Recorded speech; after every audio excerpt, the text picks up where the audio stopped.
live, boys.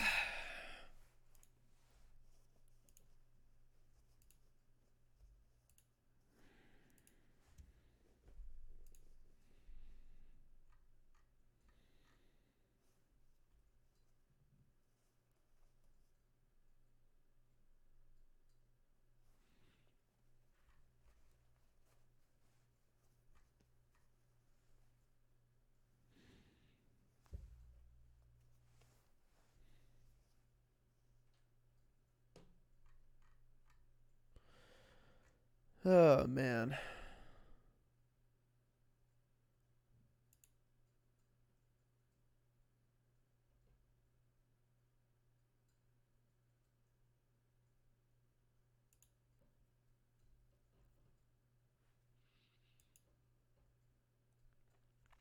I mean, I would hope you'd notice. I did fucking Snapchat you.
I'm excited for this stream, actually.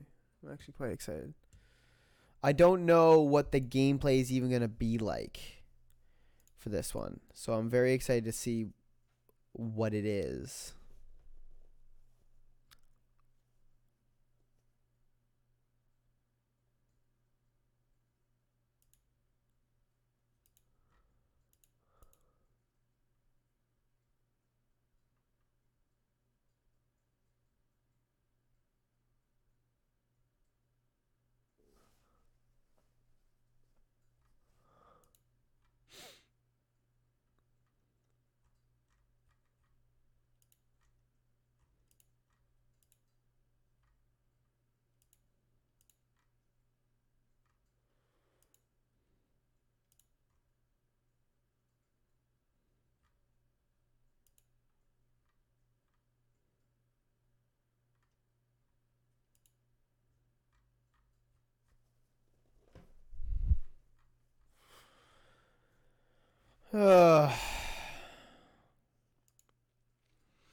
I did sous vide for the first time today, which was very interesting.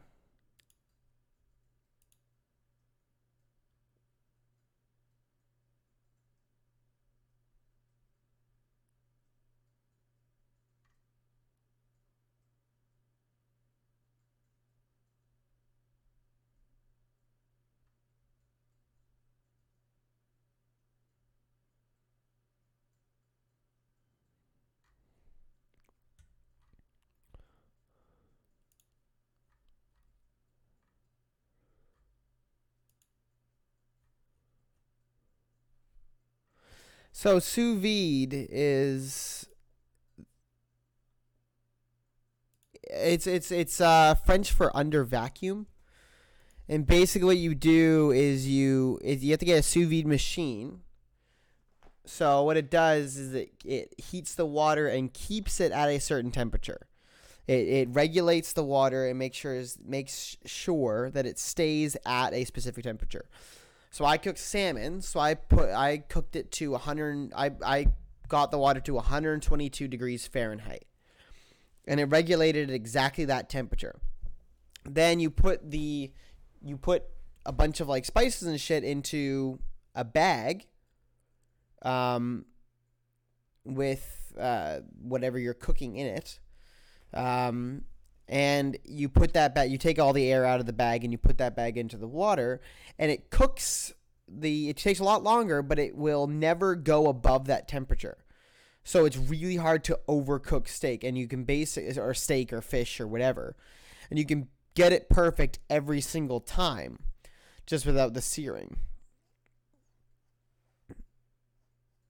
And it also makes it a lot juicier because you don't lose anything to evaporation, or either evaporation or burning or really anything, because it's stuck inside the bag. It can't go anywhere. So I did a salmon, and it was so incredibly juicy.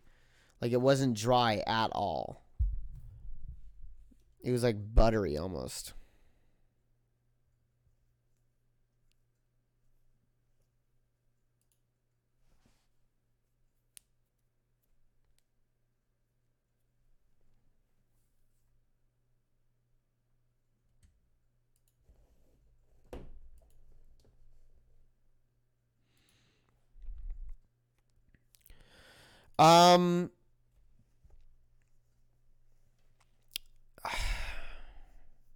It's definitely per occasion. I think I'm more likely to cook a salmon that way than I am a steak, because if you, so with a steak with sous vide, you can't it won't be seared. It will come out kind of gray looking, because that's just because you're basically boiling it, and it's in like a package.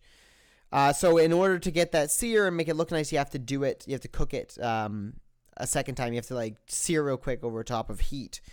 And on top of that, it can take like hours for these types of things to cook, because instead of cooking it at 400 degrees and stopping it once it gets to 122, you're cooking it at 102 and just waiting for it to catch up. So it took 45 minutes to cook a small little salmon, like a slice of salmon. That being said, it was really good, and I think it would come down to a case-by-case basis, because in some cases, I will totally wait 45 minutes to super easily cook a salmon or even a steak, but it takes a lot more time. And it just takes a lot more time. If I wanted to cook a steak, I could cook a steak in like 10 minutes, maybe, if I really wanted to. In order to cook a steak with sous vide, it would take an hour or two, and I'd have to sear it afterwards. You know, most of the games that Riot really comes out with are usually... I don't know why I'm playing that video.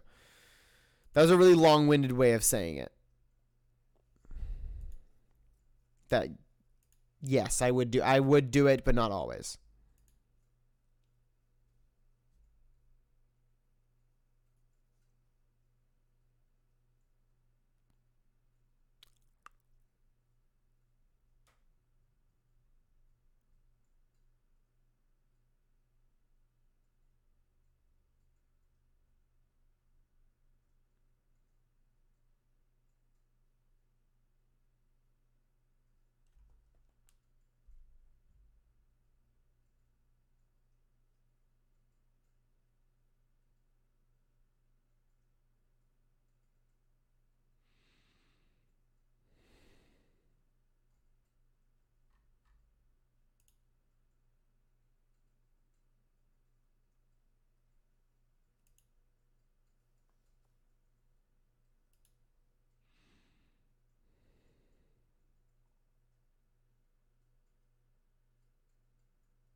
I've not played the Outer Worlds. It's not really been a game I've even looked at. Like, I know it exists, but I haven't, like, even considered playing it.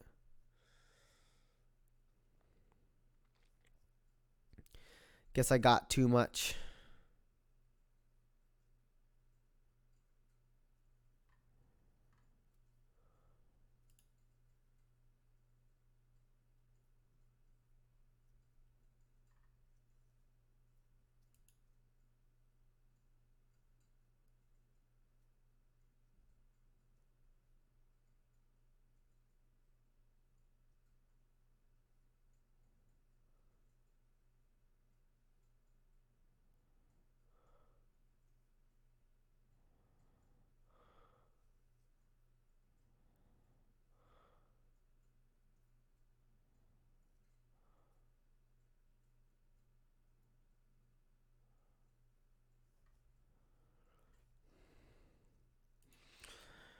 Alright, well, I guess we'll start the stream.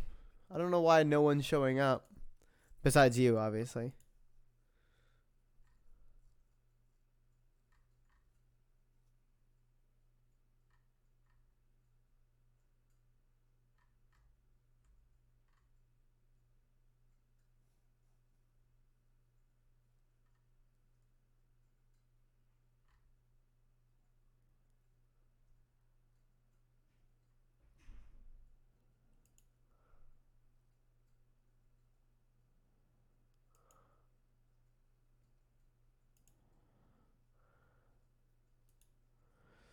Where are the boys? The boys are here now.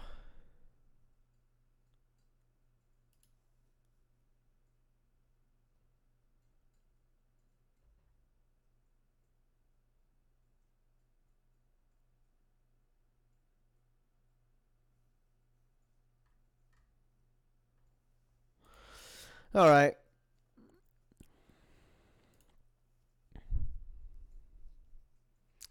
So, everybody. I don't know how the fuck this game is gonna go. But we're gonna see. I don't really know what this game is.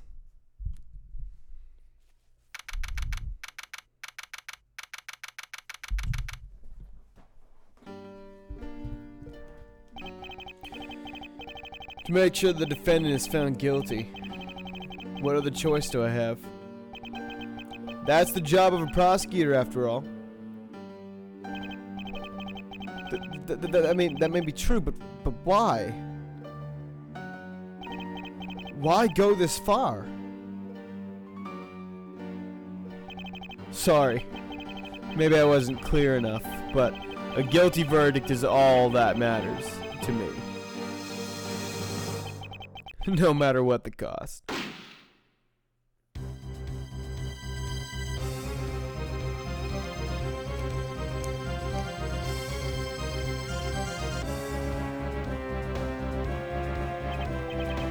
I'm a prodigy among prosecutors. Always have been, always will be.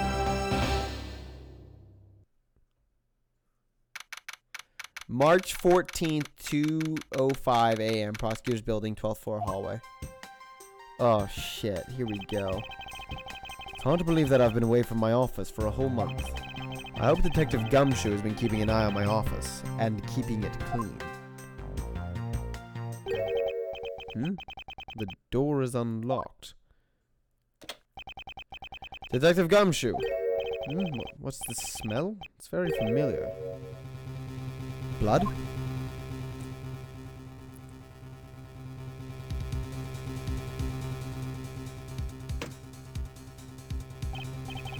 What the? What's the meaning of this? Freeze.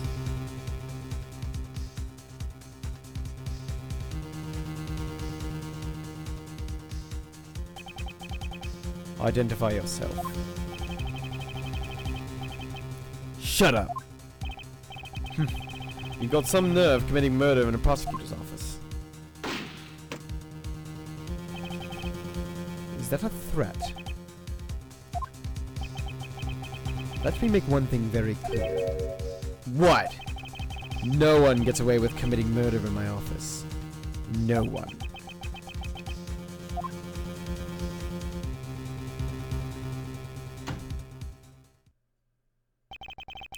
My name is Miles Edgeworth, and I work as a prosecutor in my local district. Little did I know that upon my return home after a month abroad, I would be thrust into a multitude of cases, and some very frantic and busy days.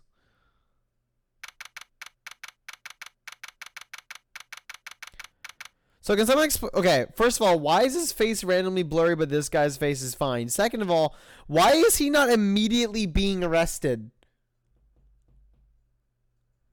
Like, in every other Phoenix Wright game, Edgeworth would be arrested on the fucking spot.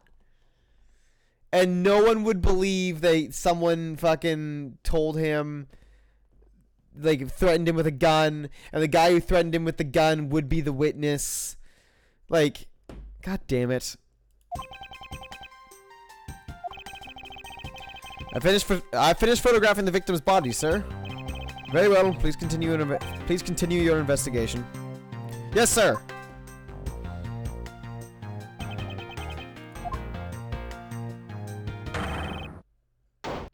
Oh, Mr. Edgeworth, sir, are you okay, sir?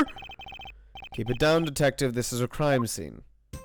When I heard that a murder had been taking place in your office, I ran up here straight away. This is Dick Gumshoe. He's a detective with the local precinct, and the one they assigned to handle this murder case for the time being. You look a little pale, sir. Are you hurt? No, I'm perfectly fine. However... Oh, look what they did to your office! It's totally trashed! I'll say. The culprit sullied my floor with dirt rather well. No one gets away with trucking mud into my office. Whoa, sounds like you're getting really burned up over this whole thing. This crime was committed in my office, so it is my responsibility to solve it. Oh, that's just like you, Mr. Edgeworth. Okay, time to do some investigating. Agreed. Our first course of action is to gather relevant facts and leads. And brought dirt. I mean, no murdered a man, but the dirt is unforgivable. We must not overlook anything, no matter how small, if we are to find the truth. So I'll keep any leads or information we find etched into the forefront of my mind. Speaking of things that pique my curiosity, why of all places did the murder occur in my office? Really coincidence that... What the fuck? What? I get the nagging feeling that this is something important to keep in mind. I'm gonna keep it in my memory bank. Yeah, I was wondering that myself, sir. I mean, you can't really say it's just a coincidence, can you? No, not really. Especially because of this. The key to your office? For security reasons, this office's door has a lock built into it. Yeah. I don't know if that's necessarily for security. I think that's just... Wait, hold on. Yeah, that's all locks. All locks are security. What do you mean, sir? If you think about it carefully and use logic, something that clearly evades you constantly, Gumshoe, it should become clear to you. Logic? By finding the connection between the two pieces of information and connecting them, new information is born. That is the end result of using logic. Wow, that model looks off. So how do you use it? First, I recall information through the logic button, and then connect them together. Wow, this guy...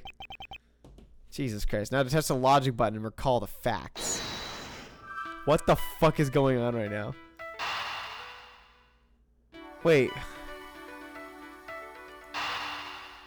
What the f... Oh, what? What the fuck?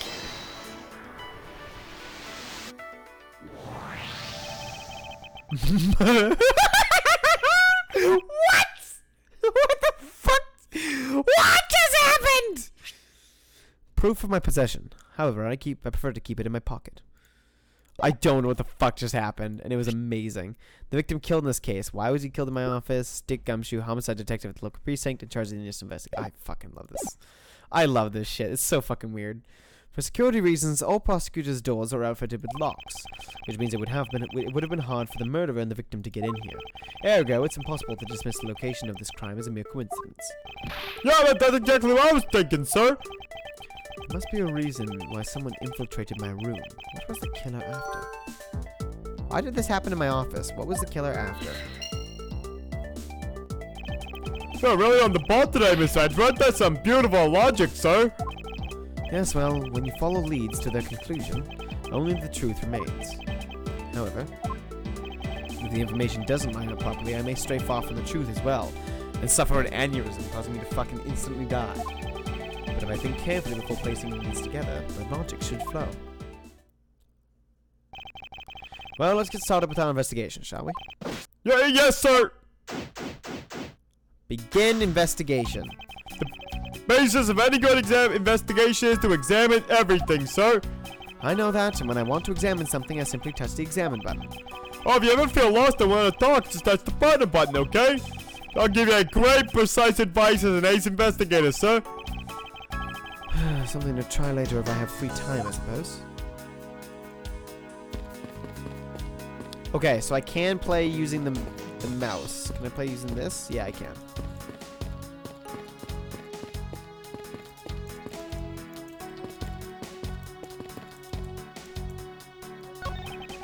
How's it coming along? Please, I need absolute silence. Fingerprint lifting is a delicate art. Well, I never. Oh, it's your trophy, the Knight of Prosecutors, right? King of prosecutors, and it's not a trophy, it's a shield. They always send this to the winning prosecutor. They always send this to the winning prosecutor, right? Yes, but I have no real interest in the perceived worth of other people.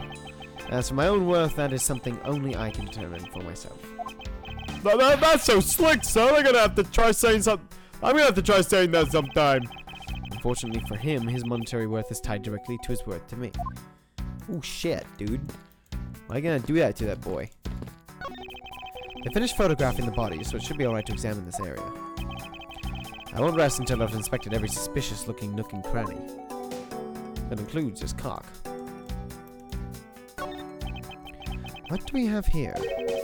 I think I've had seen one of these before. It's a police badge, detective. Oh, that's a police badge, detective. Oh, hey, I have the exact same thing, actually. What a coincidence.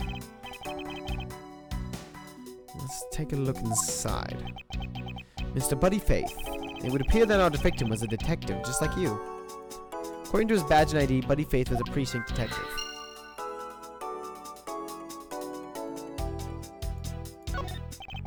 Let's see here. There's blood all over his lower abdominal area. It looks like the bullet passed clean through his stomach areas. It looks like the bullet passed clean through his stomach area, sir. I'm not used to it. In other words, he was shot.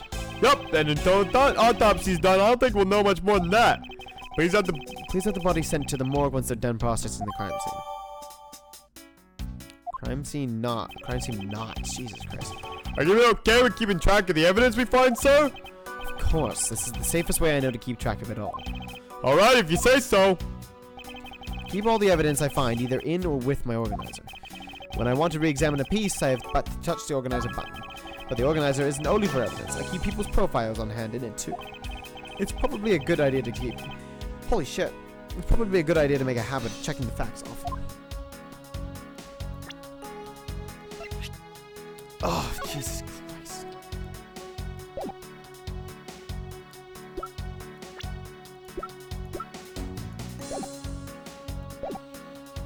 I mean, of course you have Edgeworth still.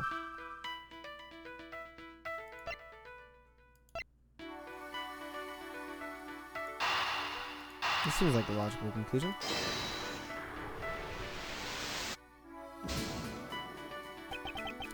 I can't see a clear connection between these two pieces of information. Okay. Alright. Alright, makes sense. Let's see here. Okay.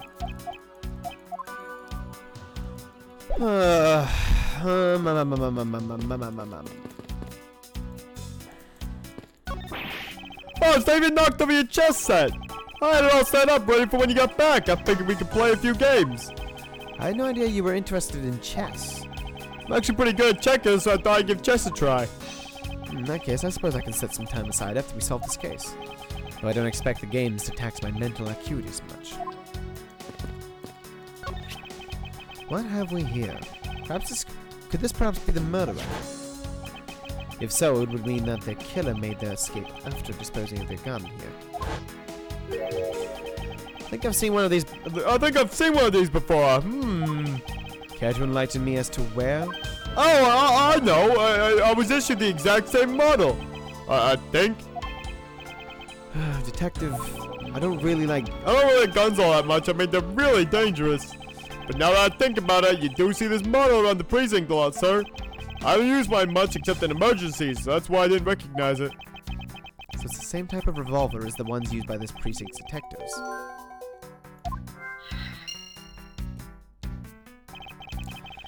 Seems I have gathered a few pieces of pertinent information.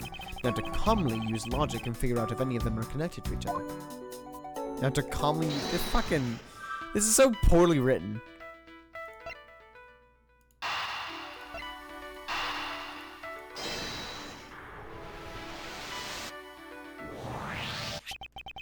The revolver, the standard model used by detectives.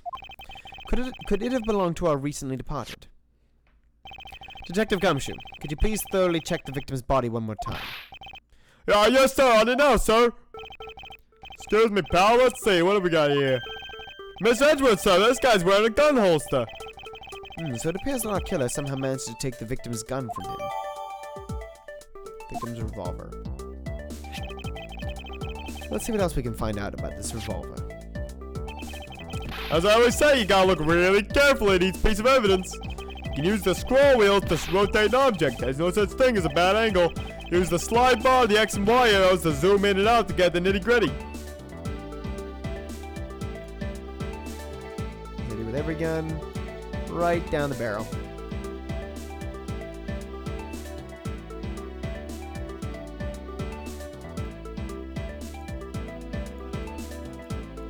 There's no bullets there. It looks like only one round was fired from this. Wow, so the killer killed the Vic with just one shot after wrestling the gun from him. Sounds like the guy knew how to handle a gun, huh, Mr. Edgeworth? We have no proof for now, but that is a distinct possibility.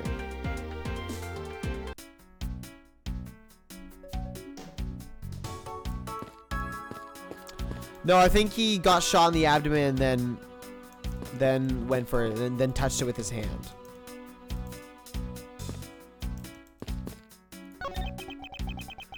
You have anything to report? So yes, sir. Nothing out of the ordinary right now, sir. And yet there's something out of the ordinary right in front of my eyes. Talk about a contradiction.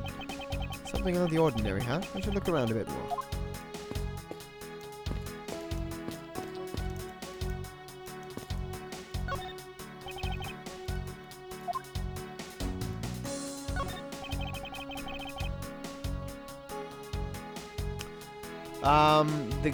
The second person likely wasn't the same gun guy thing.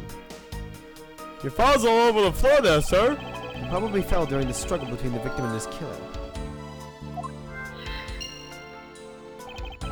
Oh, I tried so hard to keep this place spotless while you were away. I mean, this just rendered all the time and effort I put in pointless. I don't recall ever asking you to clean my room. Well, I wanted the flowers every day just like you requested, sir. I just added cleaning to the list as a weekend special. For about half a day every Saturday, I'd come in and clean the place until it sparkles. Does he have a life? I guess this is about all we're gonna find out. We should send the body to Jim! What? Oh shit. What's his fucking voice? Oh, why? How could this have happened to a guy like you? Are you alright? Don't touch me! Leave me alone, man! Just let me be! Sorry, but I can't do that. The investigation is still ongoing, so please refrain from touching the body. The body? Don't talk about him like he's just some lump of flesh. Look at him, man! Jim looks like he's just turned in for the night. I'm sure, just in a bloodstained soup, pal. Oh, where are my manners? Aren't you that prosecutor? Oh, why, yes, I am. I'm Jock Sportsman, prosecutor. I'm not doing it. Fuck you. I'm not doing French. Jimmy here was my partner in crime busting. I'm Miles Edgeworth, and like you, I'm also a prosecutor. Detective Dick Gumshoe, sir. Oh, so you're Miles Edgeworth. I guess this is your office? Yes, that is correct.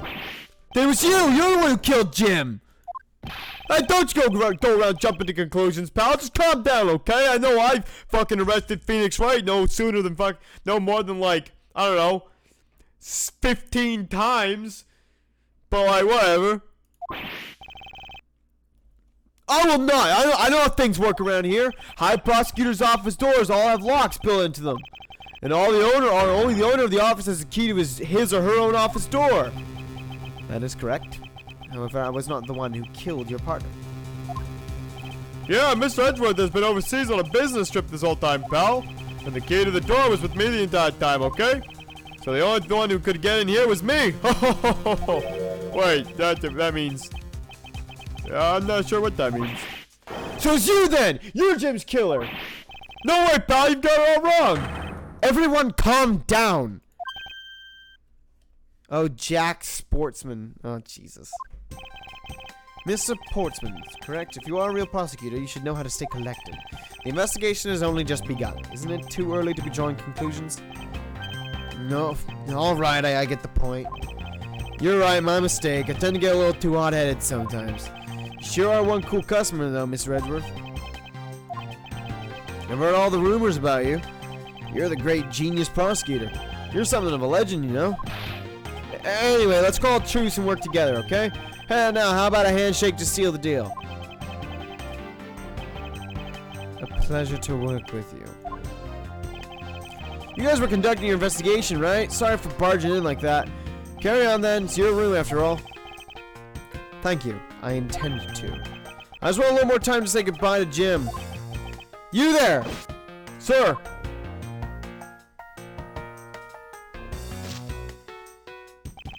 I want you to capture this scene on film for me. My final farewell to my partner, Jim.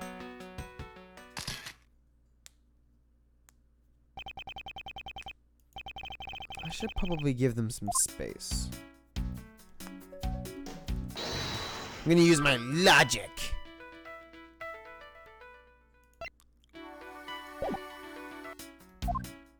Shit, I didn't mean to do that.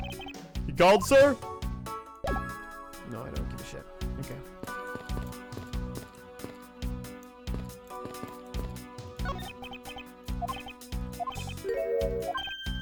Oh, right, because the painting is now unlocked. Cool. Oh, your jacket, sir! What's it doing on the floor? Must have fallen off of the wall when the killer tried to threaten me by firing a round. So the killer not only shot the victim, but they shot your jacket as well? They dare not shoot the ultra special jacket they made in your prosecutorial debut in? What if they had shot through it? Would have been a disaster. It's not worth getting worked up over, Detective, not when there's something more here. Oh, like what? I take it you haven't noticed it yet, Detective. There is a giant contradiction right here in front of us. Really? Did I say contradiction? You must be rubbing off on me. I'm starting to sound like him. Oh, like him. But I have my own methods, and I will conduct this investigation my way. As we all know, contradiction is strictly a Phoenix Wright thing and doesn't possibly exist in any other thing. When a scene before me contradicts a piece of evidence or seems off, that's when my deductive skills come into play. First, I have to find the spot that holds the contradiction. I like to imagine that this has been his internal logic every time he's gone up against us in court.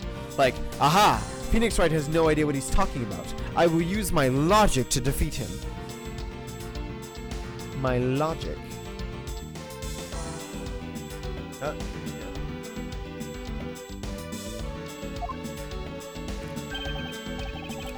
This is it. This bullet hole is where the contradiction lies. When I spot something that's off, I should touch the deduce button, conviction.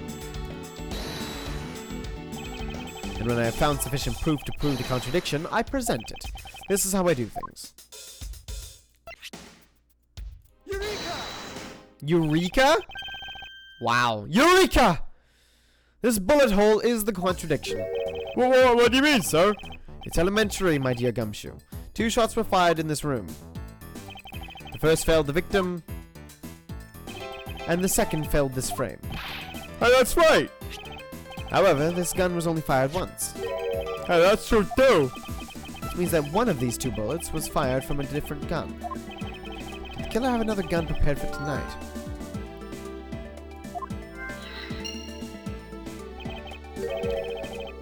By the way, I noticed something, sir. Yes? What's that thing sticking out from behind the frame? It's a secret safe. Is this a secret safe? Oh, I smell money. I'll spare us the trouble and just say it. Nothing like what you're imagining is inside. Now, if you could kindly move this frame out of the way. Roger that. Talk about dusty. I suppose that's what happens when I'm not here to dust it once in a while. I had no idea there was a safe door. I would have kept it clean for you, sir. So when did you put this thing in? It wasn't something I had installed personally. Every prosecutor's office has one. Really? I had no idea. Well, only prosecutors are supposed to have knowledge of their existence. So what's inside, Mr. Edgeworth? Right now, nothing. We only use them to store especially important evidence when a trial is in session. That's it? Talk about squashing my hopes and dreams. I won't rest until I've inspected every suspicious-looking nook and cranny. Now this is odd. You found something, sir? This keypad. Don't you find it to be a bit too clean? Yeah, there's a thick layer of dust all around it, but not on the keypad itself. You there, the forensic scientist. Yes, sir. Could you please dust this area for fingerprints? You got it, sir. I couldn't find, let alone lift, a single print. Looks like it was wiped down well.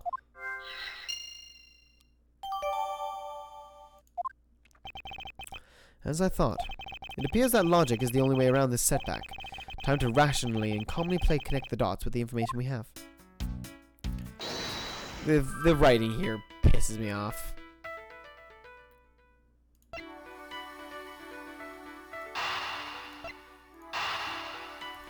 With conviction! I believe I figured out what the murderer was after. Well, what is it, sir? The fact that the safe was wiped clean of fingerprints suggests that the criminal had at least attempted to open my safe, making the culprit's motive for breaking and entering theft, I believe. I wonder if knowing that the motive behind this break-in was theft changes what the other pieces of information can tell me about this crime.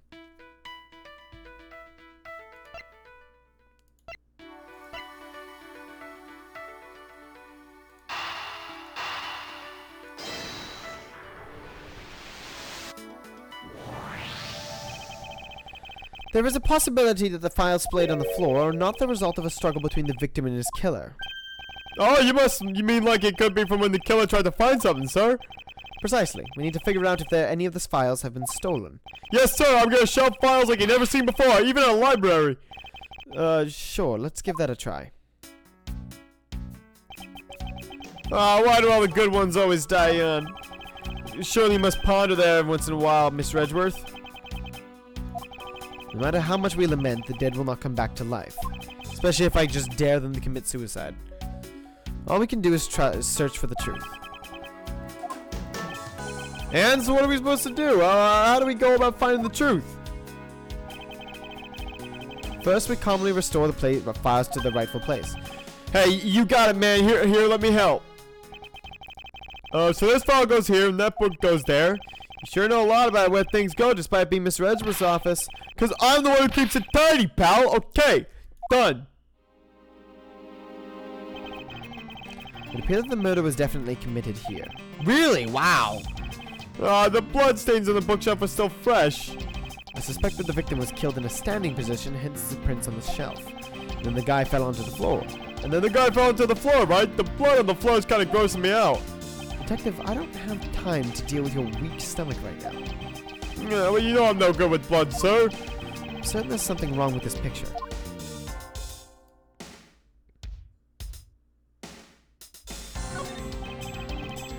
Victim's handprints. He must have tried to support himself with his hands after being shot. They have prints on the floor, too. Those must have been made when, unable to stay standing, he dropped to the floor. So this is where the bullet lodged itself after it went to the victim, huh? For the bullet to be lodged so squarely in a file spine. For the bullet to be lodged so squarely in a file spine indicates that the files were ransacked after the shooting had occurred. Then I guess the victim was moved because he was in the killer's way. I'll put them all back just as they should be, sir. Doesn't look like anything's missing. Although it does look like the killer moved the body to flip through my shelves. I wonder if they found what they were looking for.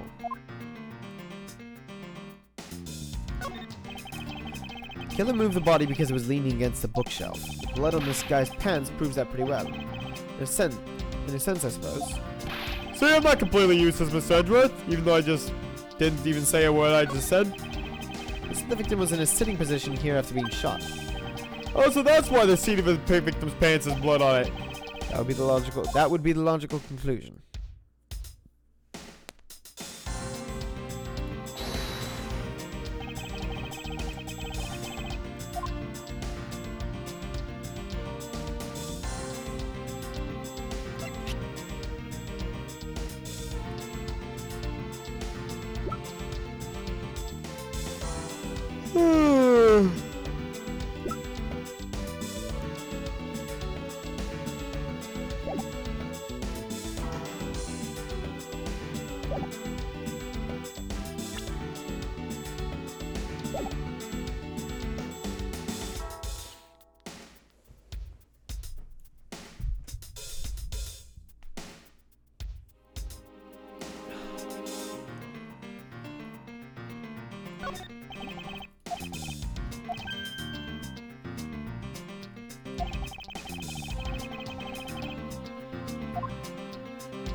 I don't really see what's so wrong with that spot.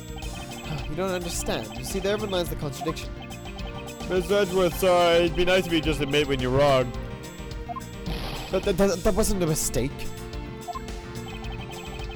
That was me keeping you on your toes, detective.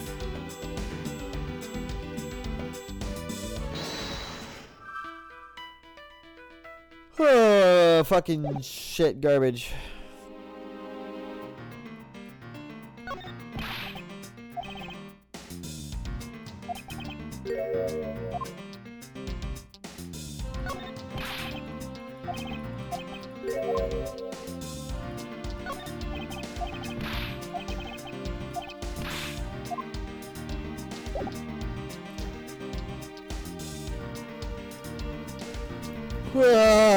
Where do we go? Now what's up with the teacup fragments there, sir? The killer is gonna pay. This tea set. Oh, yikes, you're really mad over this. This tea set is very dear to my heart and can only be bought in England. It costs more than your whole month's paycheck. Oh, what? Now I feel like the killer's wasting one of my monthly paychecks. It's been a while since I've sat at this desk. Oh, how I've missed you. It's so tiny that it looks newer than when I first bought it. Oh yeah, that thing's so polished that makes mirrors jealous. Don't tell me you had nowhere to work the entire time I was away, detective. My job is to protect your office, sir. And you did such a good job protecting it that a murder occurred in it. Oh, that's harsh, sir. I have to admit the desk has never looked better, so I guess I can't dock his pay. Oh, thank God.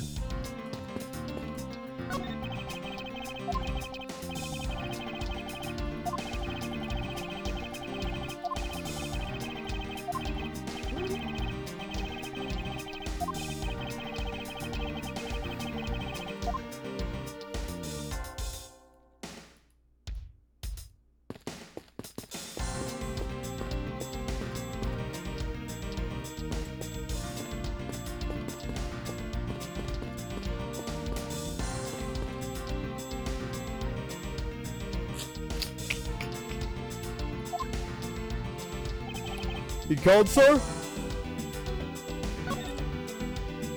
So many keen insights, detective. Well, I noticed that you haven't found anything odd about the crime scene yet. That's unlike you, sir. If you spot something that seems off, you should check it out. All you have to do is line the cursor up with where you want to see a contradiction. And hit the deuce button, but after that, you still gotta back up your hunch. Pick up the paint. Yeah, well. I suppose you've spotted something already, which is why you explained all this. Not really. But hey, that's what you're here for, Mr. Edgeworth, to find them all in a jiffy. Beaming with overconfidence is the none too subtly subtle cries to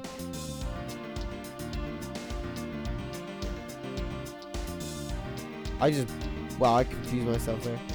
As he none too subtly cries for assistance.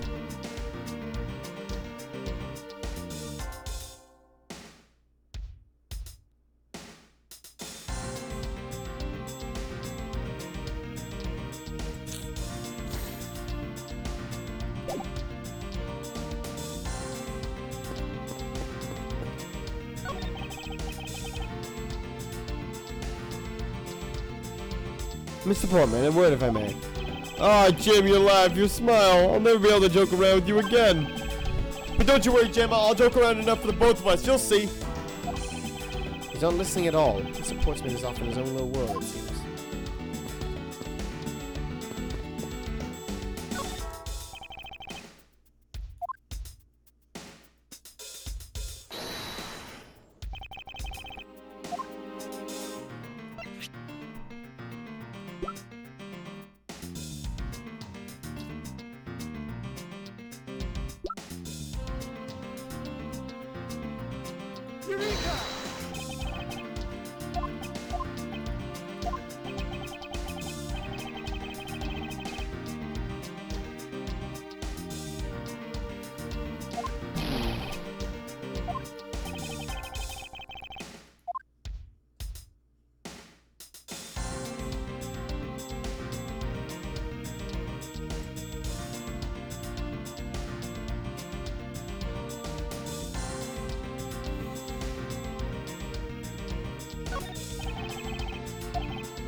Fuck, man. Like, what is there? Like, what do I go for here?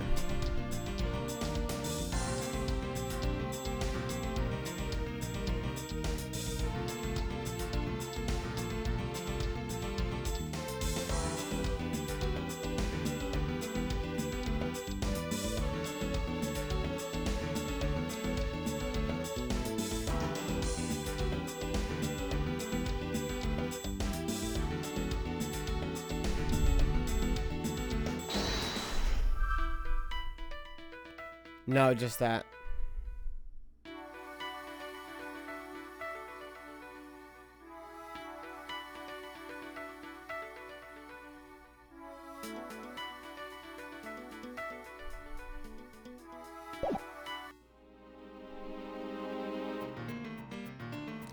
Yeah, I did.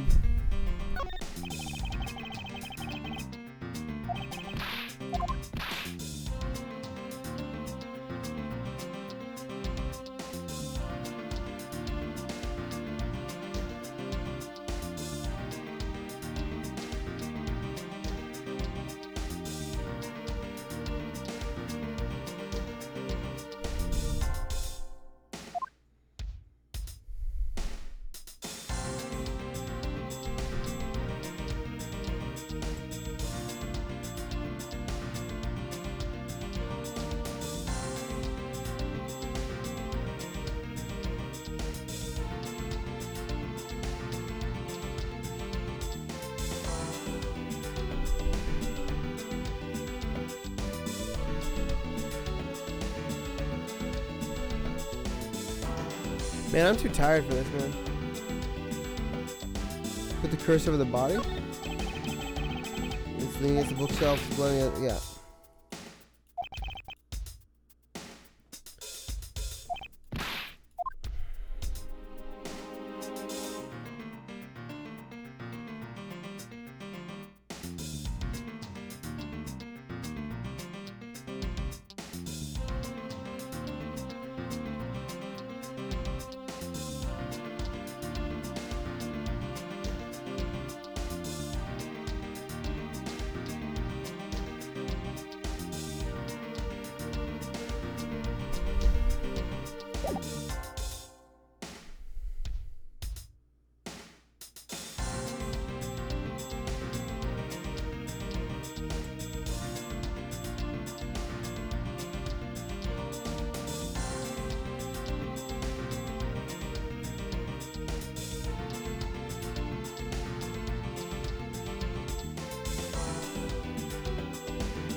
It has to be here.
I've got prosecutor's badge. I've got the crime scene notes. Maybe that?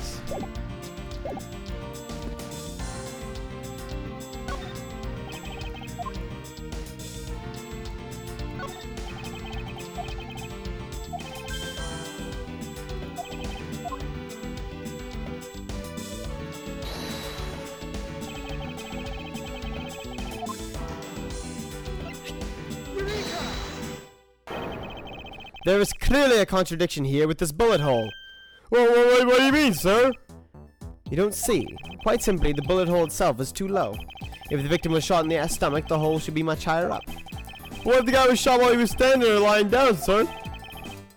That would be illogical. The victim leaned against the shelf here after being shot, which suggests that he was standing when he was shot. Then that means... Wait, what does it mean, sir? It means that you need to use your brain every once in a while instead of mind detective. In any case, it means someone made a faulty assumption. And it was from this mistake that our current contradiction was born. What is the faulty assumption that caused this problem with the bullet hole's position?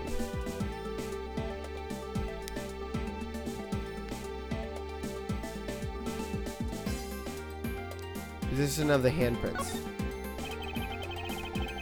Position of the handprints is what's causing this problem.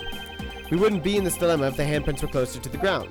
But the handprints are where they are, up top. Yes, you are quite perceptive. Oh, shit. Which is why this is not a viable hypothesis. Oh, so it's just a what if? Then what's the right answer? You still can't figure it out. Then allow me to explain. Yes, please, sir. Guess you didn't notice the slip up. Although at this point, what? Oh.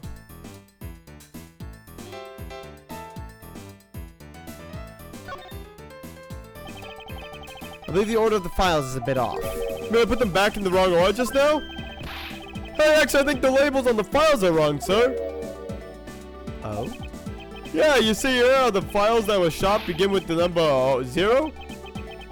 Well, let's do it all the way down there after 1, 2, and 3. That's really weird. Actually, the way that they are organized now is the correct order. They are exactly as I see them in my mind's eye. But the numbers are all out of order. Those white binders are special, so they are arranged a little differently. But from this, we know that the files were not in this order when the crime occurred. So that's it. I believe the killer made the same incorrect assumption as you just did, Detective. Let's rearrange the files in numerical order and see what we can find out. Do you think it'd be okay to pump the body back up to how it was before it moved? They finished processing the crime scene, so I don't see why it wouldn't be. If you please, Detective Gumshoe. Fucking hell. As I suspected, the bullet hole is now where it should logically be. The killer went through my files first before shooting Mr. Faith, and then put the files back in numerical order, I guess. Oh shit, man, again. Exactly, and then proceeded to shoot the victim. But why would someone kill a man and then look through your files one more time? Puzzling indeed. The files were thrown into disarray twice, once before and once after the crime, but why? Now the crime scene is as it was at the time of the murder. Time to give it another look.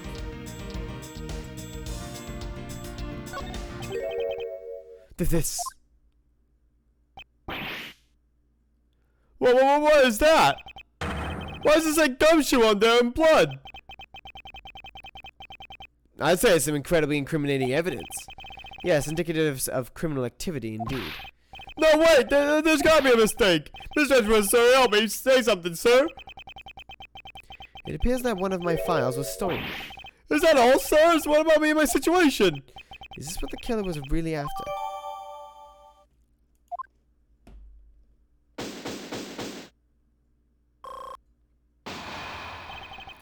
Looks like Jim was able to leave us with the name of his killer in the end. And this most important message managed to reach us. I'm telling you, it wasn't me! You can't be terribly pleased to hear that your beloved partner is the guilty party, man. If you're going to accuse Detective Gumshoe of being the culprit, I sincerely hope you have some proof to back it up. Oh, that felt cool. Jim's words, they're more than enough, wouldn't you say? If that's how you want to play it, then at least allow me to understand your reasoning.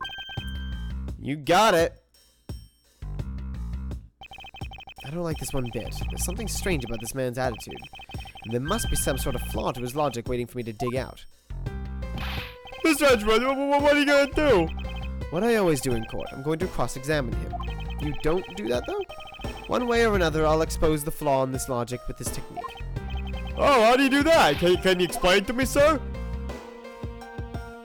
Might as well. Alright, first I listen to the witness's testimony. If I find a flaw in the test, I don't know why I of course know what this is. Comes and contradicts the evidence, I open the organizer and present the piece of contradictory evidence. To present something, I simply test the present button, but that's all it is. But it's not like there's gonna be a flaw in the testimony every time, right? Correct, and at those times I need to press the witness by touching the press button. Sometimes by pressing I can draw out new information, new or modified testimony.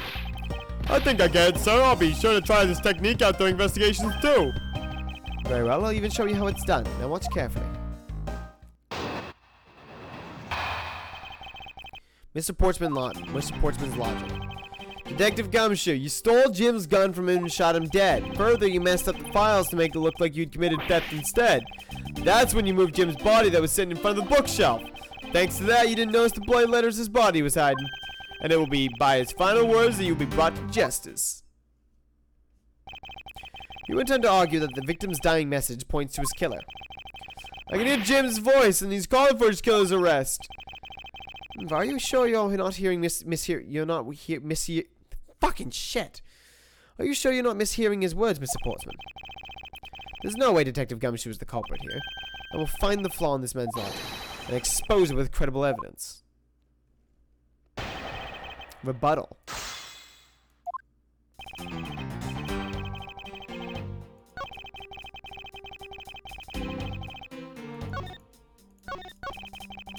Jim's body was sitting in front of the bookshelf. Thanks to that, you didn't notice the bloody letters his body was hiding.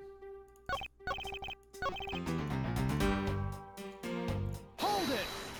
Hold it! You know, there's something I've been meaning to ask. What is it? Why do you call the victim Jim, when clearly his name is Buddy Faith? Isn't it obvious? Jim is the perfect name for my companion. Jackson Jim. Don't those two names go together like peanut butter and jam? But Jim isn't even close to the guy's real name. Well, Jackson Buddy just sounds off somehow. Besides, he was the third of a bunch of guys that just had a nickname Jim. He talks about the victim like he was his pet. Hold it! Do you really think it was necessary to dishevel my shelves twice to do that? That's true, okay, then maybe his real intent was theft. Hey, you accuse me of stealing something from Mr. Edgeworth? It's a possibility. Maybe your salary's been cut so much that life is getting a little too rough to handle. I'll have you know that I eat 3 square meals every day, pal. Okay, so all 3 of them happen to be instant noodles, but... Poor thing.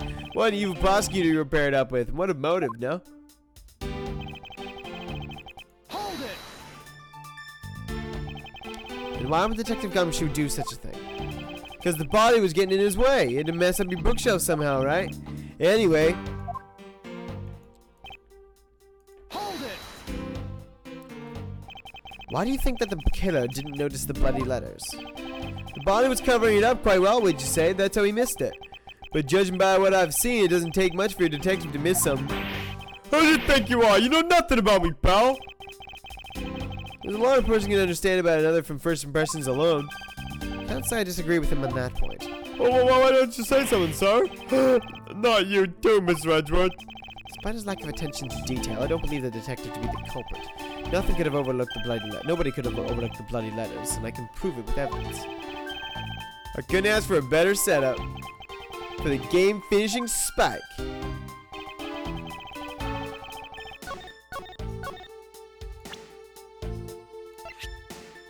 Objection! Objection! Perhaps you're not aware, Mr. Portsman, but there is a serious flaw in your logic. Bring a bit of the courtroom into this, I see. No problem, I'm game. I can't help but find it odd. Excuse me? Odd that a fellow prosecutor would be brought down by the power of his own office. What are you talking about? Oh, you're joking. I get it. If you have the time to laugh, then you have the time to take another closer look at this. Do you still not see? If not, may I direct your attention to the missing file? What? That's impossible. What's impossible, Mr. Portsman? Nothing. The files on that shelf are all at a certain case. When the killer went to take the file after murdering your partner, I highly doubt they could have missed the bloody letters written on the spines. Objection! It's possible they could have taken the file before committing the murder.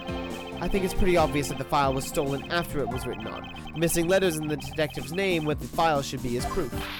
Yeah, I mean the S is gone. There's only half an H. Detective Gumshoe really was the culprit of this case. I highly doubt that even he could overlook his own name written in blood on the files, especially as a detective who can't stand the sight of blood. Which means, what exactly? What does that make this dying message?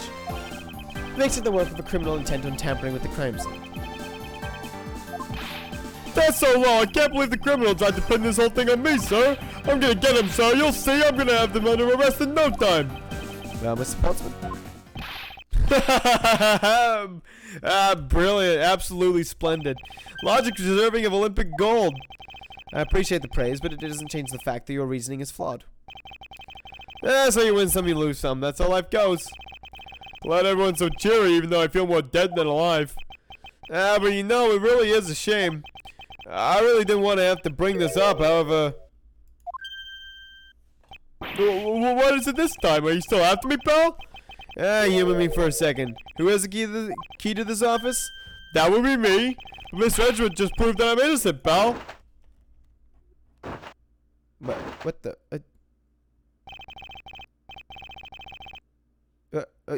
wait. What? What are you... What are you doing in that? What are you doing and why?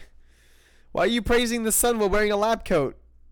That's not your character's theme. That's absolutely right, and I acknowledge your innocence. And why do I sense that you still have something to say? Also, where the fuck did you get that lab coat? And why are you pulling it up? What the... This is why Emma has snackoos. Well, I was thinking, did you know there is one other person with a key to this office? One other person.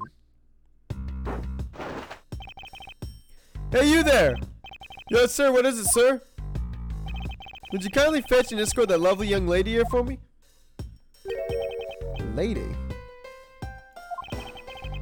The girl's a member of this building's security. Think of her as a material witness. Security? Did you say security? No, stop it, pal. Don't. Oh, it's fucking Maggie Bird. What's wrong with him all of a sudden? Yay! I believe she needs no introduction. I've called upon Miss Maggie Bird, a member of security. Oh my god, she fucking cute. What the fuck? Oh, she cute. I dig it. That's a good look for her. Fuck yeah. Detective Gumshoe, sir. Maggie! Miss Bird is the security guard on watch tonight. I see, and your point is? My point is that she could very well have used it. And by it, I mean the master key, which can open all the office doors in this building. What? If you are not the guilty party, Detective Gumshoe, then the only other person with access to this room is Miss Bird. How dare you? I would never sneak into someone's room. That's right, I refuse to believe that Maggie's the culprit, pal. It was me, that's right, I did it. Can we take that as a confession, Detective? Well, it wasn't really me, but it definitely wasn't Maggie, pal. So yeah, it was me. If it was, you'd have no problems with that, right? Please refrain from flying off the handle, Detective. There is no need for such theatrics. That isn't your boss, Detective. He understands what I'm saying here. That girl is the only one who could have committed the crime, and for one simple reason. Reason for suspicion. Pretty obvious that Miss Bird snuck into your room using the master key. I mean, if Detective Gumshoe isn't the one that opened the door, then that leaves only Miss Bird as our prime suspect. On top of which, she knows our good detective, doesn't she? Making it all that more probable that she was the one who faked the dying message. Praise the sun. So you're saying she used the master key? Master key. Incredibly incriminating evidence, wouldn't you say? That's what you claimed about the evidence earlier as well. That was then, this is now. The flow of a good match always changes during a rally. It's all about your reflexes and reaction time, especially for an athlete like me. Athlete? Jesus, athlete. Wonder if there was anyone else other than Mr. Bird who could have used the master key. Seems that the only way to get Mr. Portsman to give me more details is to press him.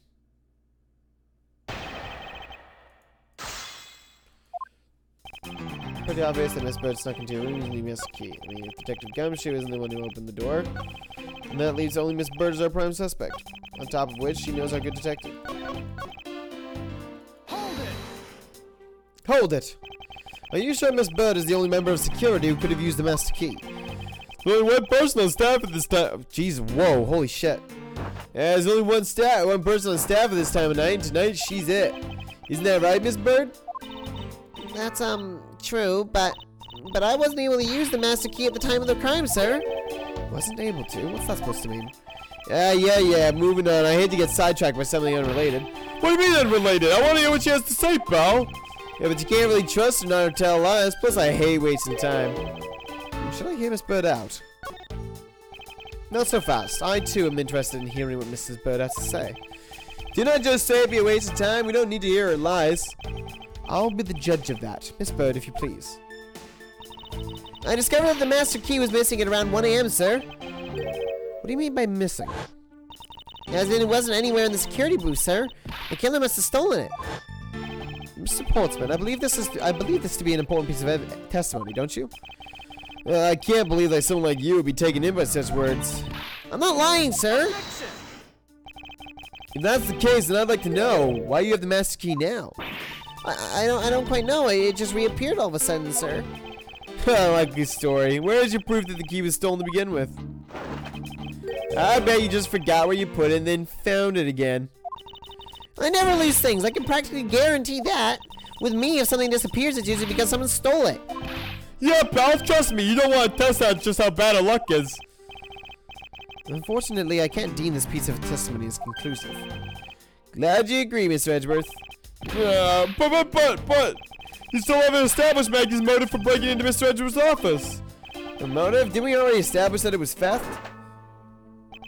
I mean, the culprit clearly went through the bookshelves and at least tried the safe. It is as Mr. Portsman says, Detective. I can't ignore the fact that all the evidence points towards a motive of theft. But I'm done taking blows. It's time to counterattack with a few facts of my own.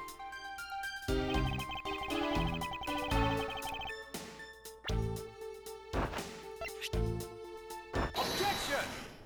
Easy.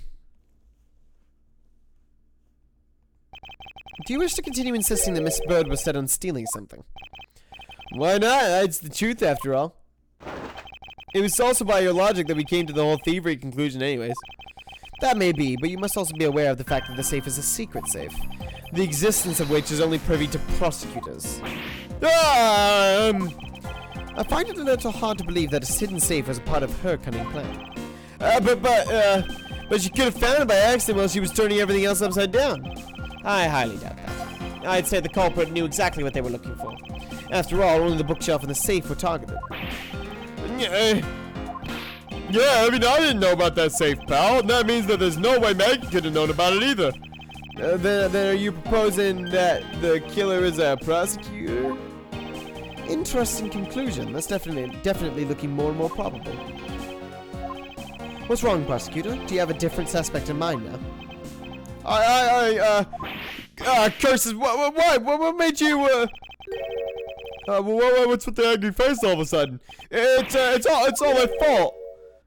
What do you mean? It's Jim. He knew about the existence of the secret safes. What did you just say? We were partners, like inseparable conjoined twins. That's why I told him. I filled him in on the secret safes. Then that means... Yeah, I know. I'd only just told him too. Obviously, it was wrong of me to tell him. I still can't believe it. But the thief who broke into your room was probably Jim. Now he's claiming that the victim was the thief? And you were simply trying to stop him, weren't you? Ms. Maggie Bird? Excuse me? I mean, you are a security guard, right? That's your job. But killing is going a bit too far, even in your risky profession. What the? You're still accusing Maggie of the murder?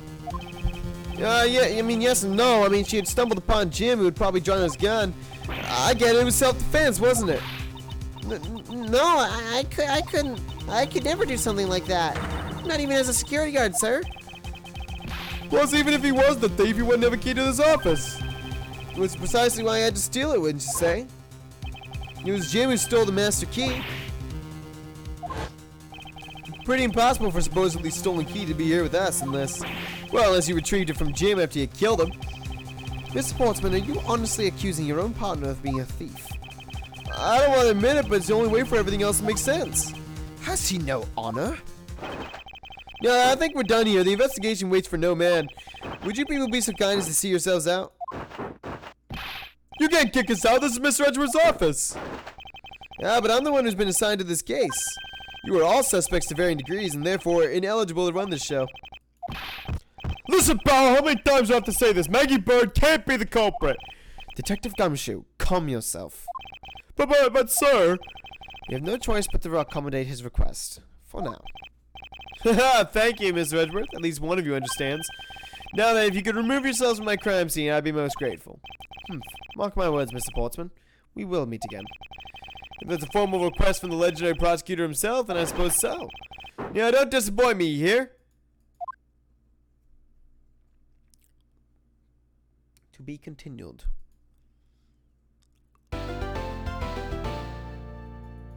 Weird. Very interesting.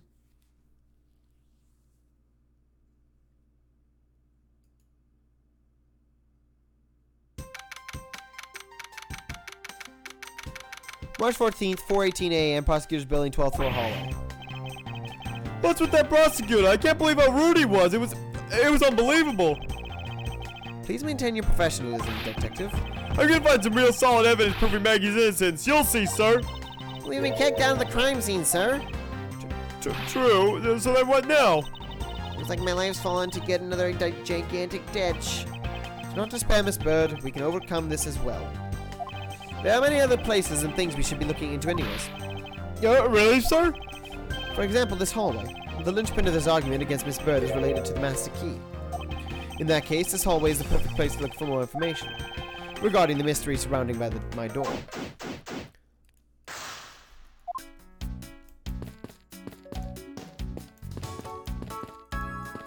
Shit. I won't rest until I've inspected every suspicious-looking nook and cranny. It's... Oh, isn't that that missing O-series file, sir? No doubt about it. The bloody letters mark it clear as day. There seem to be a few pages missing. Our thief took only what was necessary and left the rest behind. So what are these zero files about, sir? I guess they got something worth stealing in them, too. Not particularly, it's just a collection of court case files.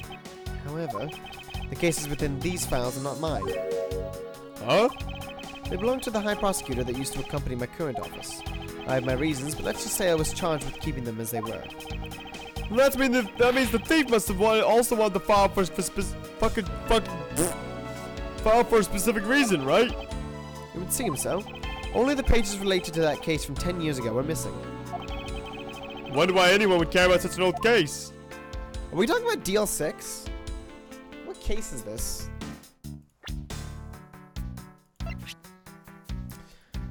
By my predecessor. I knew it, yeah. Von Karma. Weird, yeah. Why DL6?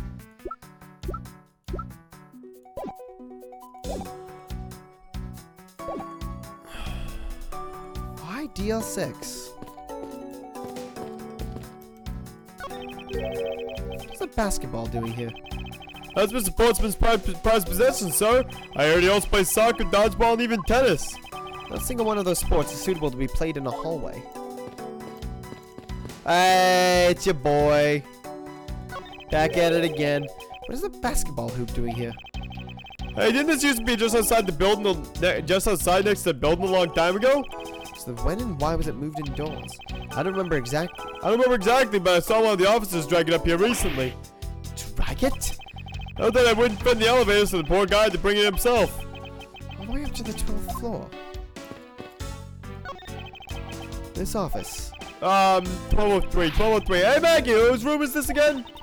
It's Mr. Portsman, sir. So he's my new neighbor. I see. I suppose he moved in while I was way overseas. Winston Payne. It looks like you're in quite the pinch, Mr. Edgeworth. To be sure, murder within the walls of the prosecutor's office is no trifling matter. We must find, apprehend, and punish the killer accordingly post-haste. Sounds like a messy case you've got in your hand. If you ever feel lost or need some advice, my door is always open.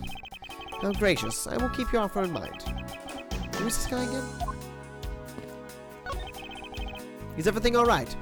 Yes, sir. If you must know, I weighed myself this morning and I'm finally at 154 pounds. Congratulations, but I was asking about this hallway in this room. Oh, everything's okay, sir. A word of advice. Stay focused or you may start to lose even more weight.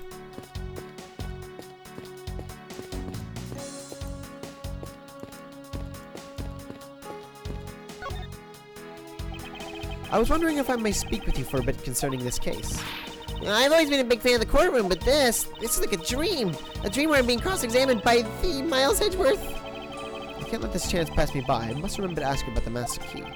I should jog her memory by showing my notes to her through the present button.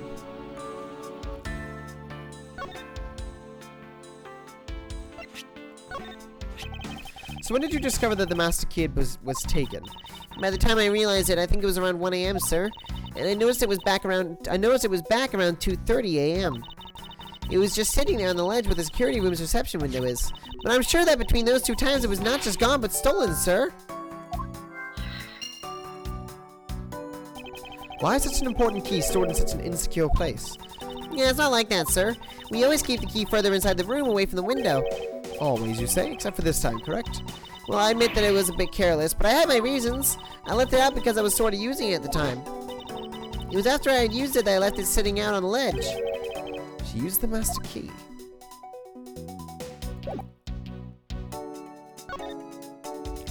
What did you mean by you used the master key? Well, I had to use it to open the door for this prosecutor who had forgotten his key. I mean, it's my job as a security guard, right? Ah! What is it? That's right, I just remembered. The prosecutor who forgot his key. It was Mr. Portsman, sir. What? Please tell me more, Miss Bird, quickly. It was around 12 a.m. Mr. Portsman had forgotten his office key, so he came down to security, sir. And that's when you loaned the master key to him. No way, it's against regulations to loan the master key out to anyone. I walked with Mr. Portsman to his office and opened the door for him personally, sir. I see. And then, what happened after that? Well, he called for me to come close up his office as he was leaving to go home. That was around 1:30 a.m., I think. So in summary, for the sake of one forgetful prosecutor, you used the master key twice tonight.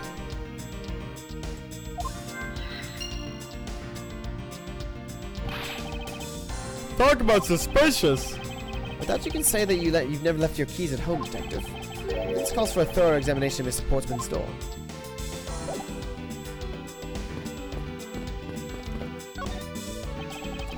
I won't rest until I've inspected every suspicious-looking nook and cranny. I have a feeling I'm going to hear that line a lot. The door is locked tight. Hey, I bet the old credit card trick won't work here, Miss Edgeworth. It's the office of a high prosecutor, detective. These doors would be pretty ineffective if the average cat burglar could get through them. Ah, so I guess only a great cat burglar could get in. That must be who our culprit is. Might I advise you to return that conclusion to whatever pawn shop you bought it from? Room 1203. I take it that this is Mr. Portsman's office. Yeah, you can't mistake it because of that basketball hoop, sir. Oh, that reminds me. Mr. Portsman had actually wanted room 1202 really badly. But since you were already occupying it, Mr. Edgeworth, we put him next door, sir. So why was Mr. Portsman so particular about getting room 1202? Yeah, I'm not sure, but I bet it's because of something like his birthday is December 2nd. Yep, that's gotta be it. I can't think of another reason why. I can think of at least 3. Why am I even wasting time thinking about this?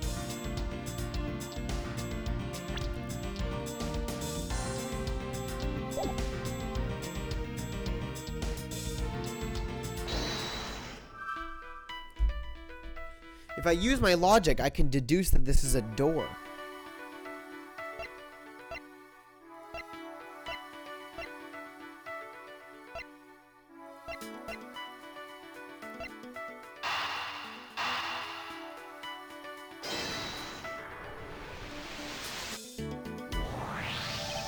Miss Bird, I'm afraid there's a flaw in your story. What? No way, pal. I mean, sir? Aw, no way, pal. Aw. You said that you locked up Mr. Portsman's office around 1:30 a.m., right? However, the master key had already been stolen at that time. Wow, nothing gets by you, Mr. Edgeworth. You saw that contradiction like a pro. I totally forgot all about that, but thanks to you, I remember it now. You're right. It was around that very time that I realized the master key was missing. And? Well, I'm a security guard, sir. I couldn't just admit to losing the master key, could I? So I pretended to lock up his room, sir. You pretended? Yeah, I used my house key, made it look like I was locking up, sir. So in actuality, you never did relock the door then? Well, I thought that maybe I could go lock it after I found the key. Come to think of it, I guess the door still hasn't been locked properly.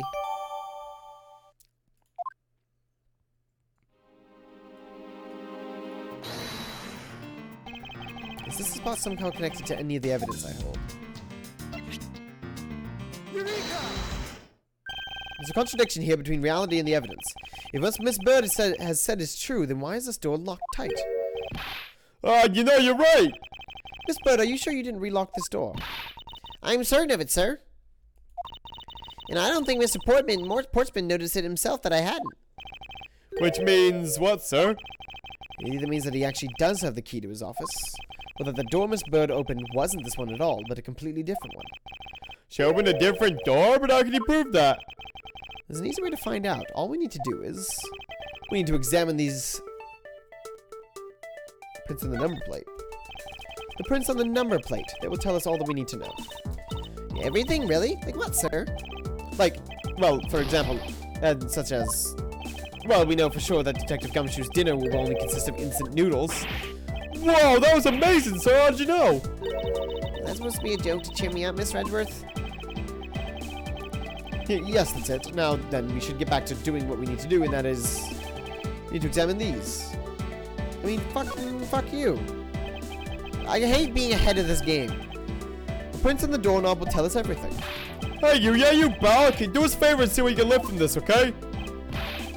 So what did you find out? There's no need for such belligerent nostril flaring, Detective. Sir, I found only Mr. Portsman's and Mr. Faith's prints on this doorknob. So only 2 people's prints were found on this, huh? That's pretty decisive. I'm lost, sir. Thinking logically, a certain other person's prints should be on this knob as well. Now then, whose prints should also be on this doorknob? Wait, are we on mine or his?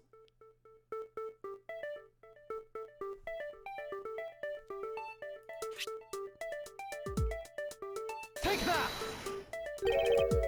that! Sure? Like, what? No, we already found Mr. Portsman. Oh, Faith's! Oh, I got the name. Fuck. I got the names mixed up. For some reason, I thought Maggie was Faith. Take that! Don't you find it odd that the prints of the person who unlocked this door are absent? You mean, Yes, the door that Miss Bird opened could not have been this one, but a different one.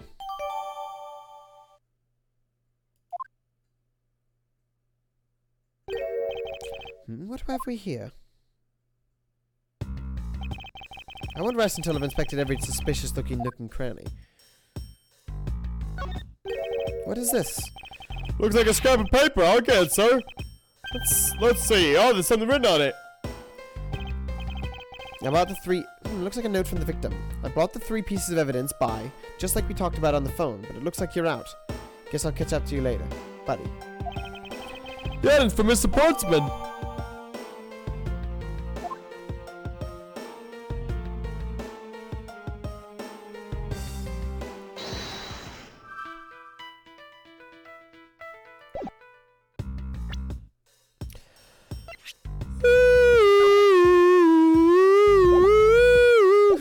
Lord almighty. Is this basketball property of Mr. Portsman?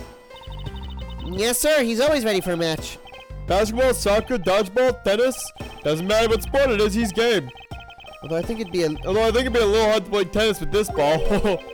that isn't the point you should be focusing on, Detective. Hey, you're right, sir. Now I know what I should be focusing on. Bad Mr. Portsman. Someone should teach him to clean up his toys after he's done playing. I think we've reached the end of this conversation.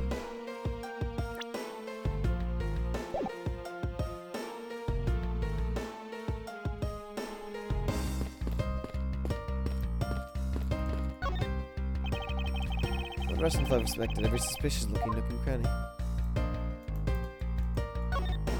The minimalist has a classy door made of top-quality wood. It's sturdily made, making it near impossible to break in by force. It's almost majestic, sir. Wish I could be as stately as this door. Only Gumshoe would praise a door as something greater than himself. Being a detective has its own rewards and a certain virtuous value, I think. If you live up to your full potential, there's a poignant trait that anyone can admire. I see you're saying, sir, that me being me is the best thing I can do for everyone. Right. That long pause wasn't exactly reassuring, sir. Ryan? Any signs of forced entry? And according to the guard, no signs that the lock was picked either, sir. Meaning that the door really was opened with a key.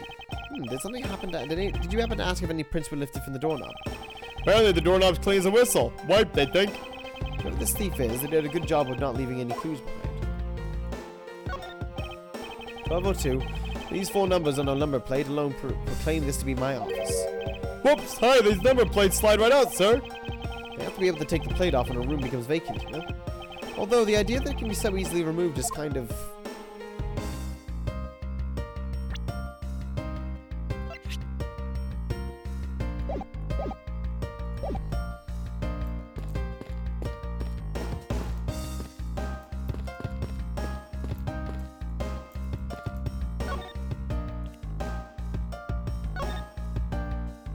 Miss Maggie Bird, correct? I take it that you are an acquaintance of the detective? She was under my supervision back when she was still on the force, sir. One day she got caught up in a murder and things started going downhill, so she quit. But I owe a lot to fucking shit. But I owe a lot to Detective Gumshoe for introducing me to my current employer.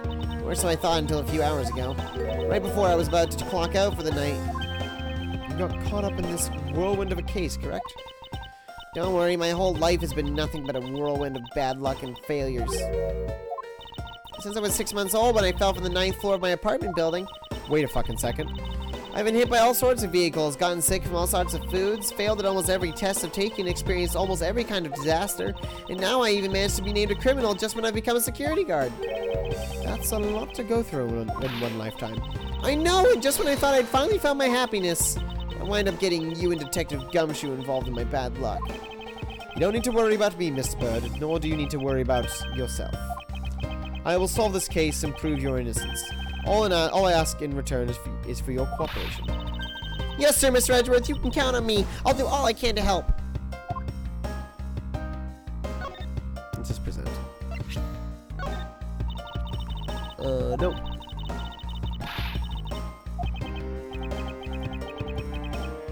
It's like talking to another gumshoe, Jesus.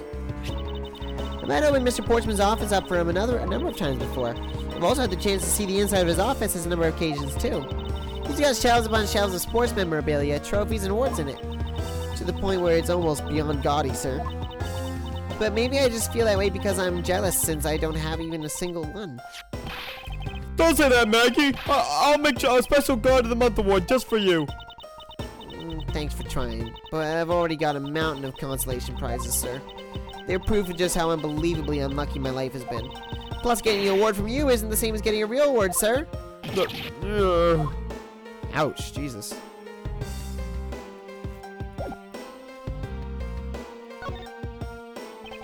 Have you ever met the victim before?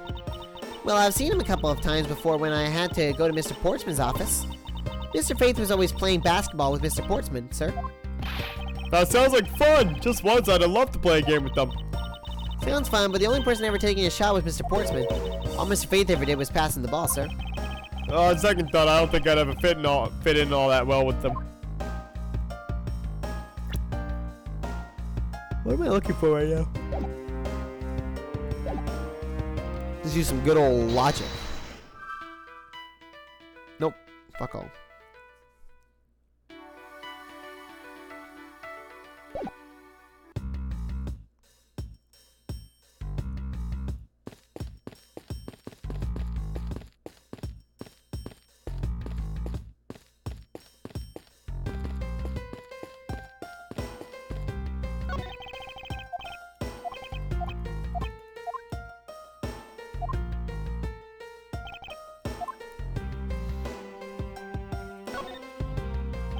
Detective Gumshoe, you look rather intrigued by something. Care to share? Well, it's nothing, but I noticed that Mr. Portsman calls his partner Jim. And the detective in the Sunday night drama, All My Cops, is named Jim too. I bet one of them is a big fan of that show. You know a little something about it yourself. I take it you watch it too. Of course, the tight bond of friendship between prosecutor and detective is great, sir. But it's nothing compared to the super strong friendship we have. Friendship, detective. I think you're mistaking it with pity. How can you say that, sir? After all we've been through, too.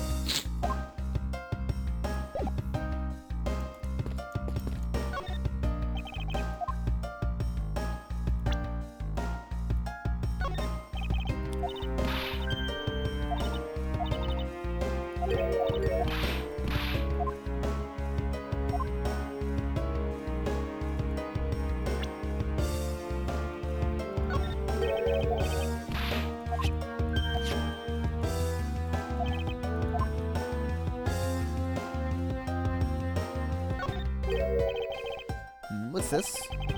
What are you looking at, sir? Oh, hey, how about a game?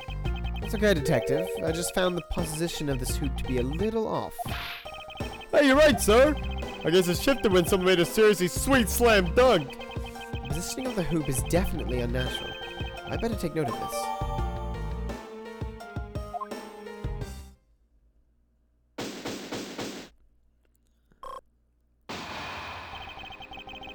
Poking around in this hallway has actually paid off quite handsomely. How so, sir? In a variety of different ways. I think it's time we had a little chat with the real culprit of this case. You know who the killer is? Wow, Mr. Edgeworth. As long as my logic is sound, then yes, the mastermind behind this murder is none other than Mr. Portsman. What? Mr. Portsman? I knew it! That's exactly what my logic sense has been telling me too. I suspected it was him for the instant he accused Maggie of being the killer, sir. That is anything but logical. Ladies and gentlemen, prepare yourselves. Come what may, it's time to knock on truth's door.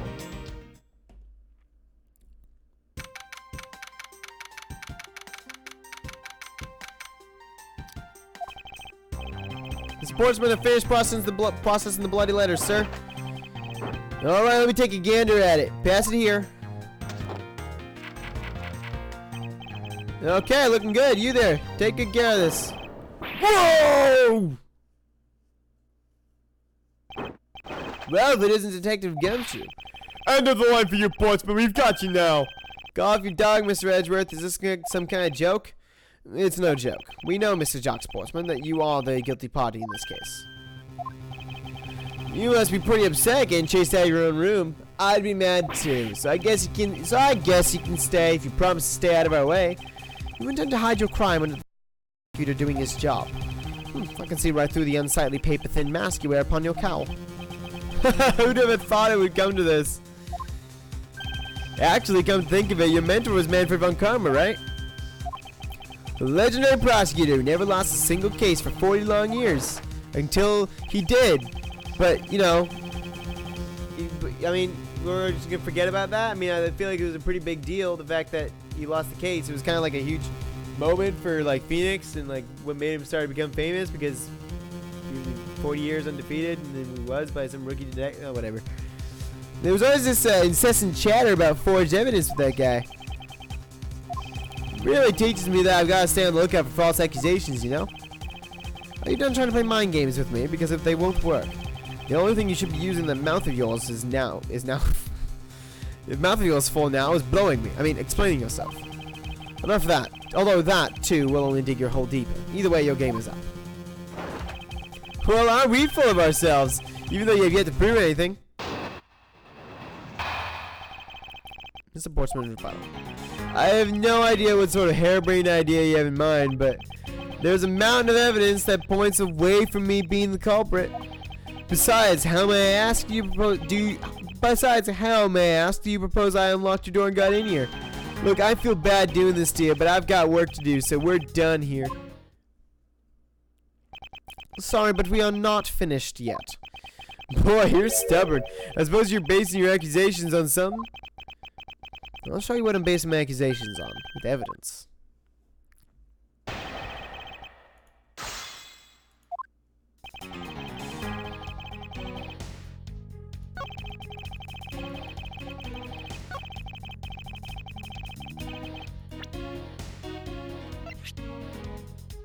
Objection! I believe you were able to open my office door with the master key, no less. Objection! Wait. Hold on for a second. I never laid a finger on that key, as you already know. Precisely, you were able to open my door without lifting a single finger. Well, maybe you did, but only to direct. That's right, you used your finger to direct this person to open my door with the key. Take that! You would ask Miss Bird to open your own office door for you, yes. Yeah, I kind of forgot my key at home. It happens a bit too often for my taste, you know? But the room you had Miss Bird open at that time was not your own, was it? But what? You have quite the imagination. But why don't we ask the girl herself whose door she opened, shall we? I'm certain that it was Mr. Portsman's door, sir. I checked the number plate to make sure I was opening the right door, sir. See, Miss Bird backs up my story. Yet, what if you had misled her to fool into thinking what you wanted? How do you suppose I did that? By switching the number plates on our doors, for example. That's right, they do slide out pretty easily. Furthermore, you then used one other thing to give a very strong impression. That the door she was opening was yours and not, in fact, mine. What was it that Mr. Portsman used to make Miss Bird think it was his room? Take that! Music for this game is pretty alright. This is kind of jamming. What? The basketball hoop, sir? It's quite the peculiar fixture in any hallway, let alone a hallway in this building, which is why it left an unusually strong impression on you. It's an object perfectly suited to sit just outside the office of a peculiar prosecutor. That's very true, sir, because there was a basketball hoop sitting there. I thought the door I was opening had to be Mr. Portsman's. There are signs that the hoop had been moved. To sit it in front of my office, to be sure. I see, so that's how you throw suspicion on people. Thanks for the tip. I think your conjecture is a little off the racetrack. Now you're just spouting nonsense. I had the girl open my office door. After that, I was in my room the entire time. You don't have a single reason to suspect me.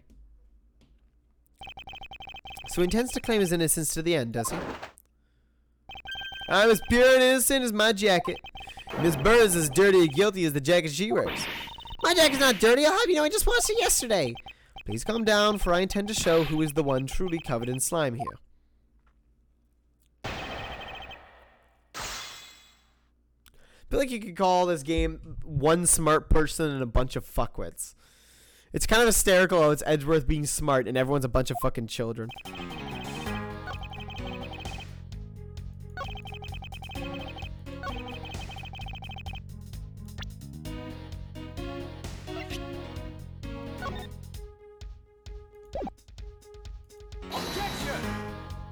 Miss Portsman, there is a large flaw in your logic. Really? I think it holds up really well, actually. What do you think is wrong with it? Oh shit.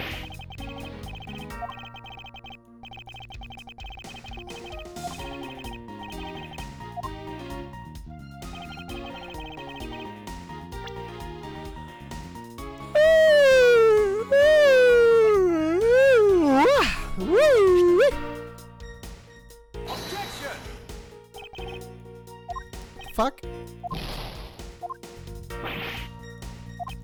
Guess I have to press. Hold it. I think I've given you quite a few reasons, actually. Objection. But none of those that stand up on their own. Then what about all the evidence? Objection. It's all circumstantial. No judge would convict on such flimsy evidence. Seems to be trembling a little. One more little push. All I have to do is find the flaw in his testimony.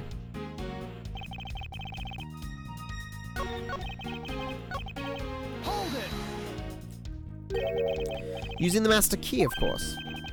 Sure you have a problem with that? That is what the master key is for, right? Perhaps we should place it in an elaborate labyrinth of some sort for people like you. Hold it.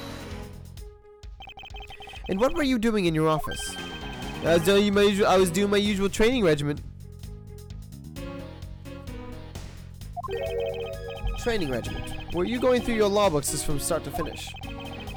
Mainly batting practice and some weights. Oh, and I jog when I get the chance. Well, you must be the buffest prosecutor we have. With the weakest legal muscles, it would seem. Yeah, I was doing my usual workout, so, you have a single reason to suspect me.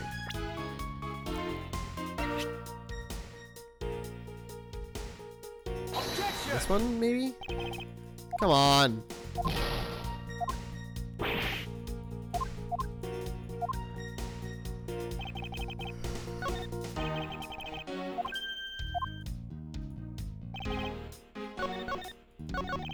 Hold it. Nonsense, you say? Yes, because I'm telling the truth here.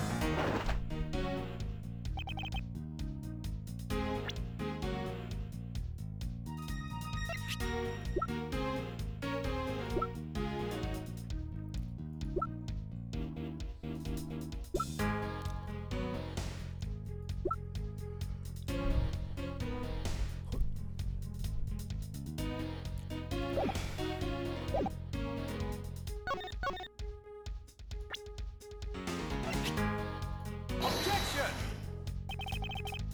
It would behoove you to take a good look at this. I see it, but I failed to see how it has anything to do with me. What? Wait, they have a different... What the fuck? You're not at the top of your game today, are you, Mr. Genius Prosecutor? I can't allow him to set the pace here. I must remain calm. Only by doing so can I find the fatal flaw in his reasoning.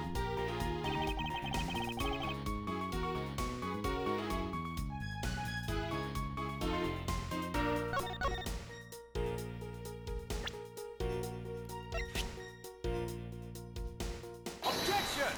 Shut up, Chris. You fucking... Shut up. Nerd. Shut up. Loser. Nerd. Loser nerd. Shut up. Nerd. I had your door dusted for prints. My door? What for? Come on, I bet you didn't find anything. You sure are good at wasting time. You're right. I didn't find anything. And definitely not Miss Bird's fingerprints. Her prints? What do they have to do with anything? Let's put it this way. If she really was the one who opened your door, then her prints should naturally be on the doorknob she touched. Further, all of the prints on my office door's knob have been wiped clean off. I can only assume it's because Miss Bird's fingerprints were on it. Objection.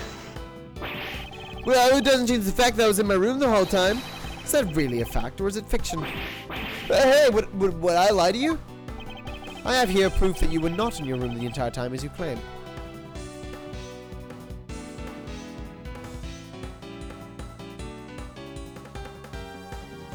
This, right? Take that. Oh my god, I'm gonna fucking scream.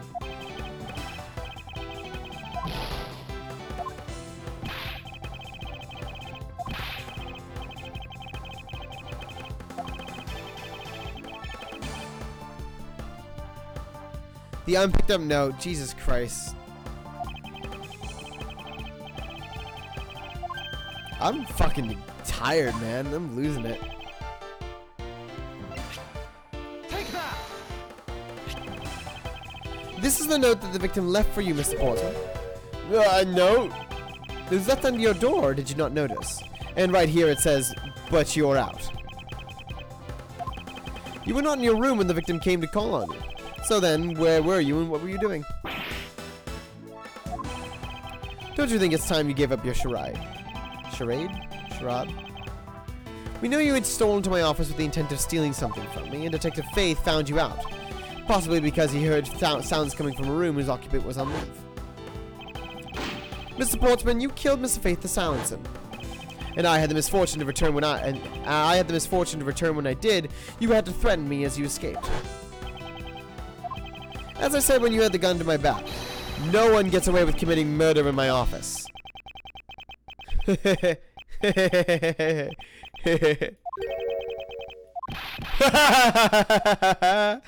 Ah, man. Just what's so funny, pal?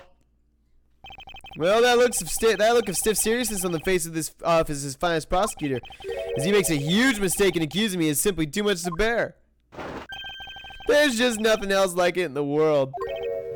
What? Miss Edgeworth just explained it all, and you even backed it up. You're the murderer. Stop trying to be slippery and just admit to the crime already. And as I said earlier, it's all so circumstantial, so full of conjecture. You say you checked my doorknob for prints? Well, I can readily confess that I'd wipe that knob down well. Yeah? I'm a little obsessive compulsive, you see. I didn't want to touch a doorknob that you had touched, which is why I wiped the knob down as soon as I could after you opened the door. After that, it makes perfect sense that only Jim's and my own prints would be on there. Yo, you made that up just now, didn't ya? Furthermore, as for the note Jim left for me, do you know exactly when that was? For all we know, he could have left it there before I arrived at the office. Like early evening, for example. Are you saying you failed to notice a note in your doorway? Hey, even geniuses fail at times. I was probably too preoccupied by work-related matters, though that's no excuse. No, that's just a flat-out lie. There's no way you didn't notice a note that size. Yeah, but you can't prove that, can you? Say something, Mr. Edgeworth. Back me up here, sir. Portsman makes a good point. You can't prove that he didn't simply overlook it. Besides, I have an airtight alibi. Airtight, you say? I only realized that I had one just now as we were talking. I guess it would have been better for all of us if I just told you sooner. If memory serves, you came back to this office around 2 a.m., correct? And it was then that you had an unfortunate confrontation at gunpoint with the culprit. But at exactly that time, I was down in criminal affairs. Ask around, I'm sure the other detectives will corroborate my story. It's the perfect alibi. Do you really think it's that perfect? Like I said, I don't care. Ask all around all you like. You'll see for yourself. Detective Gumshoe. So yes, sir. I'll go check out his alibi, sir. Be right back. Miss Regiment, sir, I think we're in trouble. It's just like Mr. Portsman said. The guys down in criminal affairs said they saw him at around 2 a.m. Yeah, you see? All the evidence points to him being the culprit. So there must be a contradictory point in his alibi somewhere.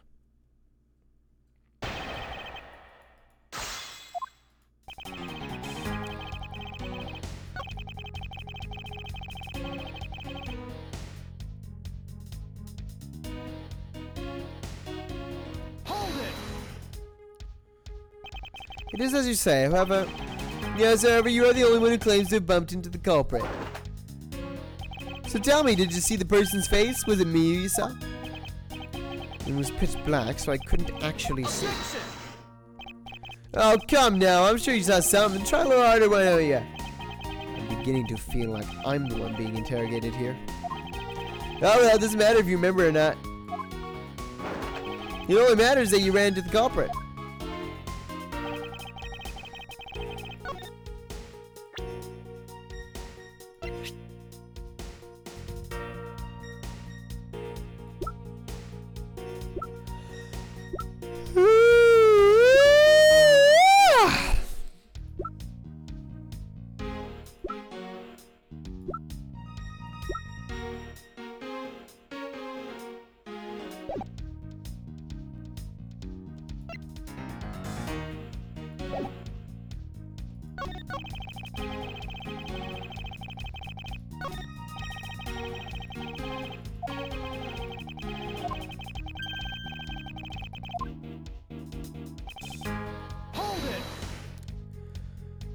You are correct. It was around 2 a.m. Are you sure? It was really important to me that you're spot on with the time. I remember checking my watch then, and make no mistake, it was 2 o'clock. Oh, giving testimony like a pro. Okay, so you came back to your office at 2. Hold it! So you paid the Criminal Affairs Department a visit. Yep, right after I left the prosecutor's building, I headed straight for the precinct. Hold it! Well, we did go and ask around to confirm your testimony. It was just as I said, right? Yes, sir.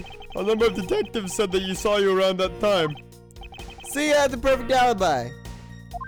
That's the ace I had in my sleeve. Yeah. Possible, he actually does have the perfect alibi. What's wrong? Why the sudden look on your face?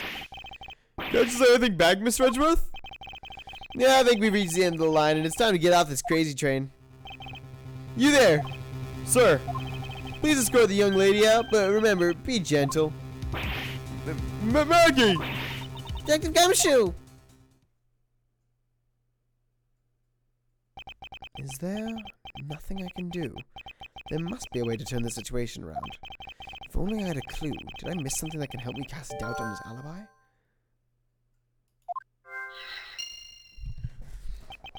I need to calmly think this through one more time, and with logic.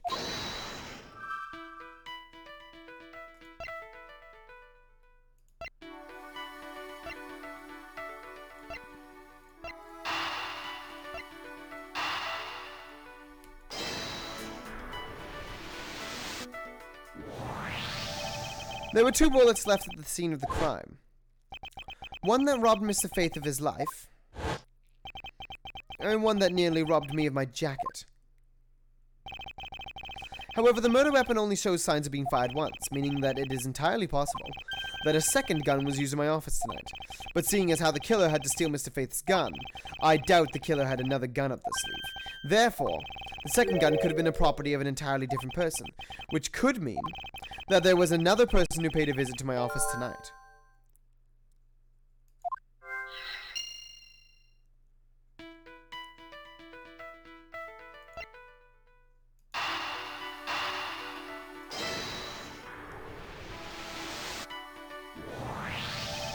Supposing there was yet another visitor tonight, that would also resolve the issue of why my shelves were upended twice. We know that the shelves were disturbed once before and once after the murder, so it shouldn't be much of a stretch to think that it was the work of 2 different people. Once by the person who stole the victim's gun and then killed him with it, and once again after the murder by a second culprit, who was the owner of the second gun. If we suppose that the second culprit's gun was the one that was pointed at my back. Objection! Mr. Portsman, it seems that I need to amend my assumptions regarding this case. Great, so you finally come to your senses. Mr. Edgeworth! Sir, what are you saying? There's been a big misunderstanding on my part from the start. I had assumed that the person I ran into was the killer, but that may not be the case. What do you mean? The person I ran into was just your average thief. A thief? But sir, doesn't that cause some sort of a contradiction in the facts? Jesus, stop writing so slow. Not at all. It simply means that the killer was someone else. And it means that in actuality, 2 culprits stole into my office tonight. What do you mean, 2? It explains both why my shelves were disturbed twice and how there were 2 guns.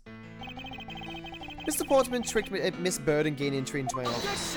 Objection! Now you're just leading the argument. You still don't have any actual proof, you know? If you could please go along with my hypothetical scenario for now, Mr. Portsman. In the end, if you really are innocent, you should have nothing to worry about. Now then, returning to my scenario, Mr. Portsman was out to steal something from me, which is why he checked my secret safe and ransacked my shelves. This is the first time. So then this would be when the files were put back in the wrong order, right? Correct. And then, just when he was about to look for somewhere else, who should walk in but his own partner, Mr. Faith? But why did Mr. Faith come into your room, sir?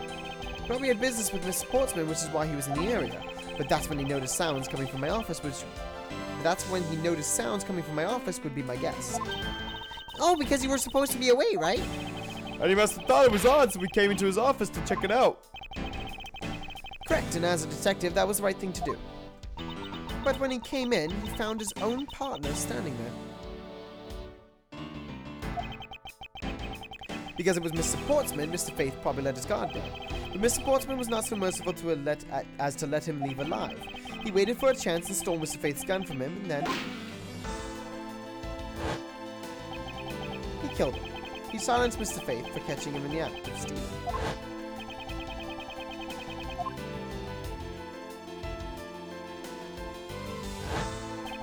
This was the moment in which the first shot was fired, the one that landed in my files. Following that, Mr. Portsman wiped the gun down and left it behind as he made his exit. He could not afford to do that because he'd also left the fake dying message behind. He could afford to do that because he also left the fake dying message aside. He's such a complicated troublemaker, you know that? Well, if things were as simple as that, then all would be solved. However, there was yet another visitor to my room, and this is where it gets complicated. There was another? Visitor, sir? Yes, and this other person's objective was also to steal something from me. Now then, even after Mr. Portsman left, the door to my office remained unlocked. However, this new visitor had no way of knowing that, and so they stole the master key from the security guard's room, and then entered my room and searched through my shelves. This was the second time they were disturbed, and it seems the thief found their prize. Stolen O file, right, sir? Correct. Only just as the thief was about to leave with the file, I appeared. The thief then threatened me with their own gun and made with their escape. The second bullet was fired during that brief encounter. So the shells get messed up twice in the 2 bullets. It was all because 2 different people were doing those things at 2 different times. Precisely. Now, do you see, Mr. Portsman? The person I met was just a thief and was not, in fact, Mr. Faith's killer. Your alibi for the time frame in which I ran into the other person is now irrelevant, because we now know that the murder took place during the first culprit's visit.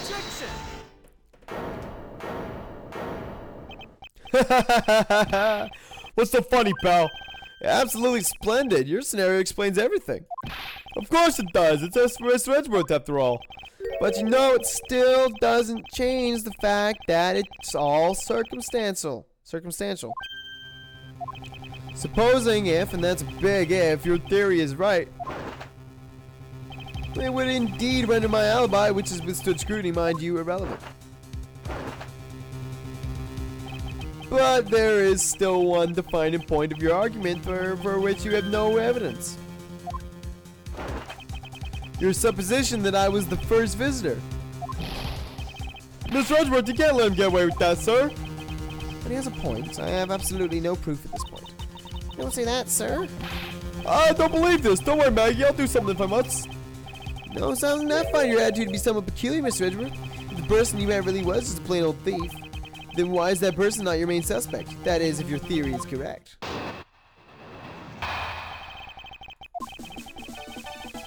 The thief you ran into should be a real suspect, wouldn't you say?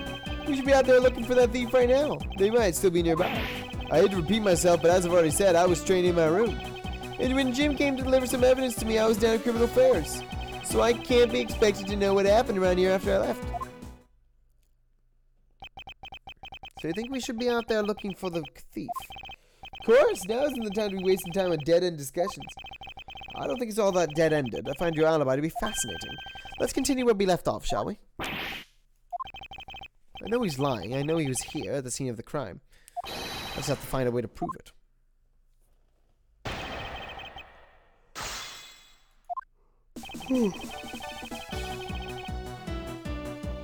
Hold it! Actually, no, I wouldn't. Why not? That's elementary. The dying message, of course. Mr. Faith's killer was very clearly left those letters in the spines of those files. And it was after they were on there that the thief stole one of them. You mean the O files, right? That's why we also know the letters themselves were a setup and not from Mr. Faith. If the thief was the killer, do you think they would try to undermine themselves? No, maybe the killer just didn't think of that either. Yeah, it must be it. Maybe, just maybe.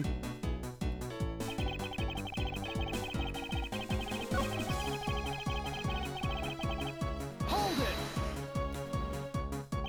But according to Mr. Faith's notes... Hold on, I thought we were already cleared that up. Didn't we say that Jim left that note for me in the early evening? If you have proof that he left it at a different time, say just before he was murdered. I don't have any note. See, so I insist again that I was in my office the entire time. Hold it! Why didn't you go there with Mr. Faith? No, it's because he said he was tired and going to take a quick nap. No, the sofa's in the hallway. He really likes to sleep on those. One of his habits. What of the evidence he brought? Yeah, with things related to yesterday's case, just 2 items, a gun and a pendant. Interesting. This piece of testimony seems too crucial to let it slip through the cracks.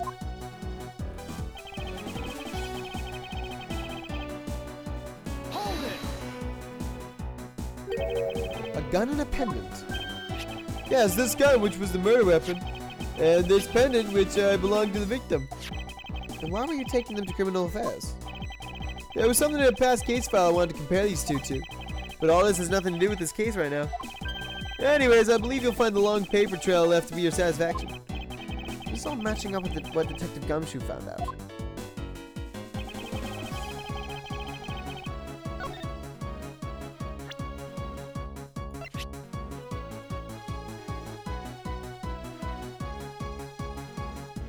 Why was it loaded? I think is the answer.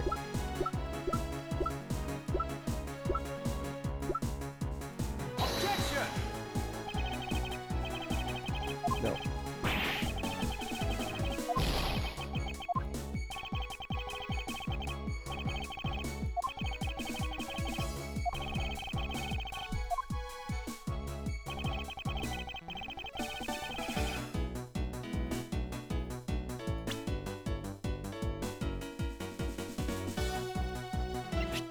Where's the pendant?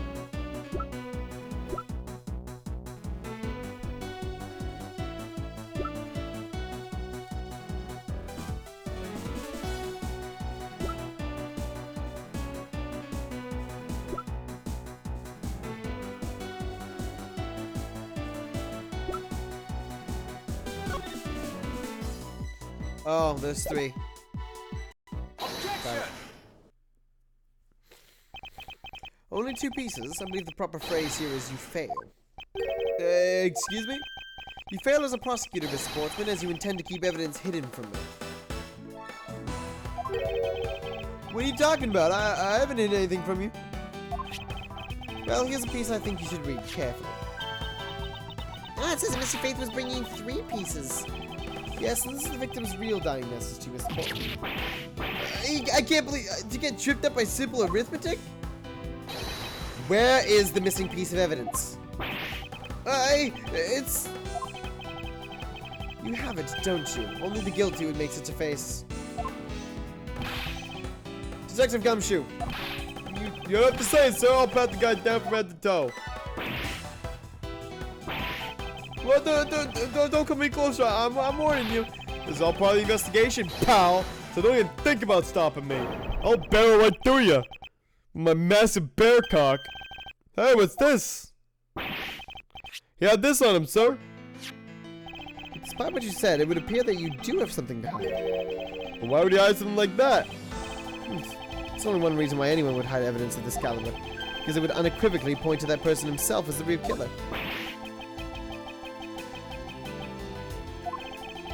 Let's examine this videotape in a little more detail, for the section of the tape that will drive the last nail into this coffin.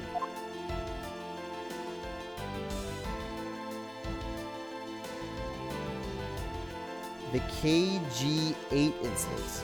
Oh, and some blood. KG8 incident. That's a police case number, sir. Does that mean this video is evidence from that case? Interesting. But what's recorded on this isn't what's important right now. Let's give the casing a thorough once-over.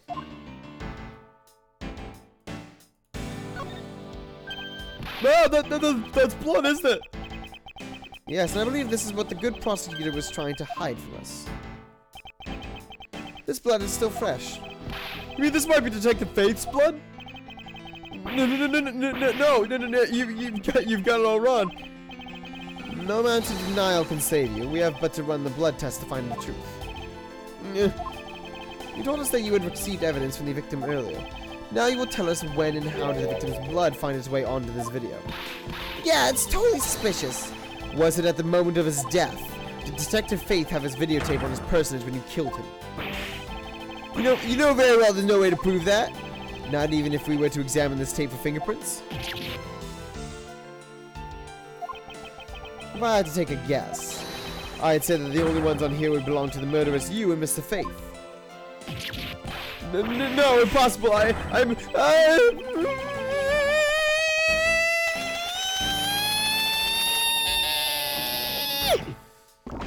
That dude just ate like solid iron or bronze. I don't know. No, I fucking love this music. I actually want to. I want to listen to this music after the after we're done with this. I plan on listening to it because it's fucking holy shit. It's a fucking bop, dude.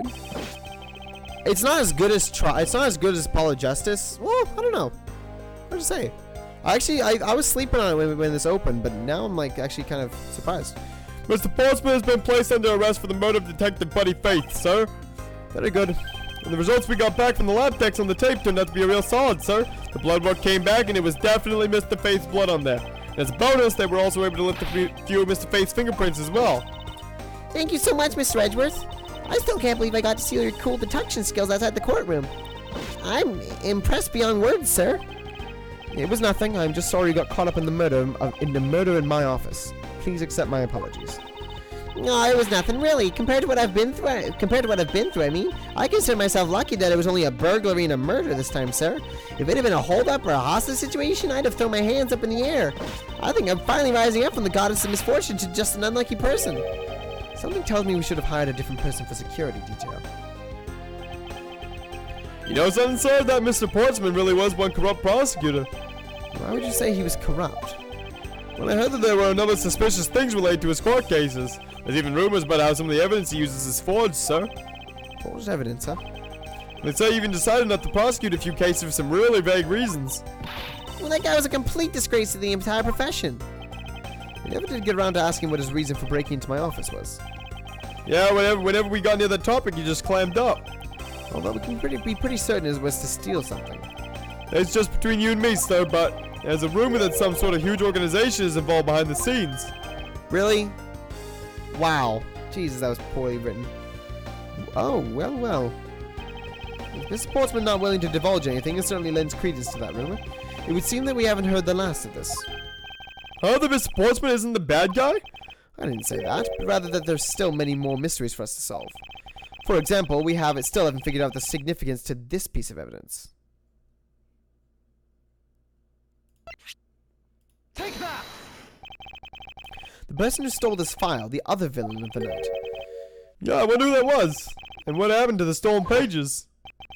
I wonder, who in the world was it that held me up at gunpoint? Mr. Edgeworth, sir! Yes? Came across this while I was processing your office earlier, sir. This card. What is it, sir? Is it a bird or something on there? It's not just any bird. It's the mark of the raven, a three-legged raven. Even you should know what this is, detective. Oh, it's about that thing, isn't it? That great thief everyone's talking about. Ah, Zvari! Yes, it's the mark of the great thief Yatagarasu. Under the mark of a legendary bird, the Yatagarasu was noble to the end, a modern Robin Hood. Labeled mysterious and phantom-like, the Yatagarasu appears and vanishes at will. Although we don't know much about this thief's ultimate goal, we do know the targets. The Yatagarasu likes to find and make public evidence of corrupt dealings of all sorts. The theft is always performed in silence and always with perfection. Once a target is chosen, no dramatic calling card or announcement is sent forth. Instead, the chosen corporation is infiltrated without even the target noticing. Some days later, the evidence that was found is sent out to the mass media, along with this single card. Although it has been a while since the Yatagarasu's last appearance. Hey, Miss Edgeworth, look, something's written on the back. What? Let me see. It's the location of where the thief put the stolen files. The person who stole the contents of the file was the Yatagarasu. Yatagarasu. Organization. Quite a few key words are popping up in this mystery. Murder in my office. The return of the great thief, Yatagarasu. Looking back, I can't say I didn't see these events coming, for they were heralded by the incidents that began to occur 2 days ago.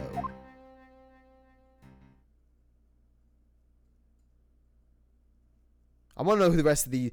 I want to know who those beautiful two chicks in the centers are, because they look awesome. Turnabout Airlines. Oh, shit. Well, holy shit, guys. That was the first case from Ace Attorney Miles Edgeworth Investigations. It's alright. It's alright. It's not amazing. I don't know. There's something missing. There's something missing about it. I like it.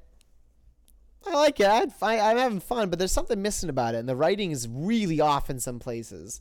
Really poorly written in some cases. But, I mean, overall, that was cool. I like that. We're going to probably try to burn through this game pretty quickly and then be on to Professor Layton, which I know you guys are excited for. And I am too. I am really excited for it.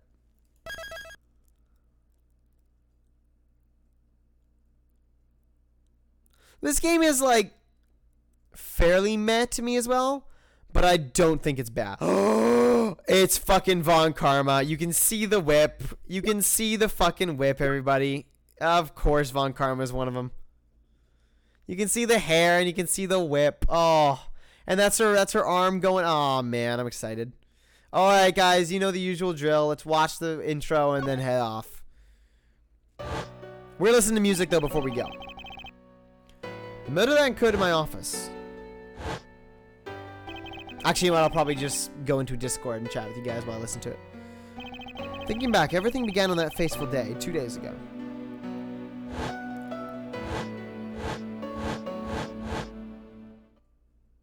Two days earlier.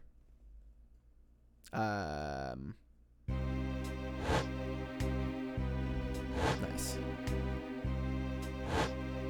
Is he on a private jet? Yeah, he is. What the fuck, you? Wow. I fly. Yes, everything began high up in the air, 9,000 feet in the air to be precise. Thank you for flying iFly Airlines. We are currently experiencing some slight turbulence. We are asking all passengers to please return to their seats and fasten their seatbelts. If you're in the elevator, then lol, well, sucks for you.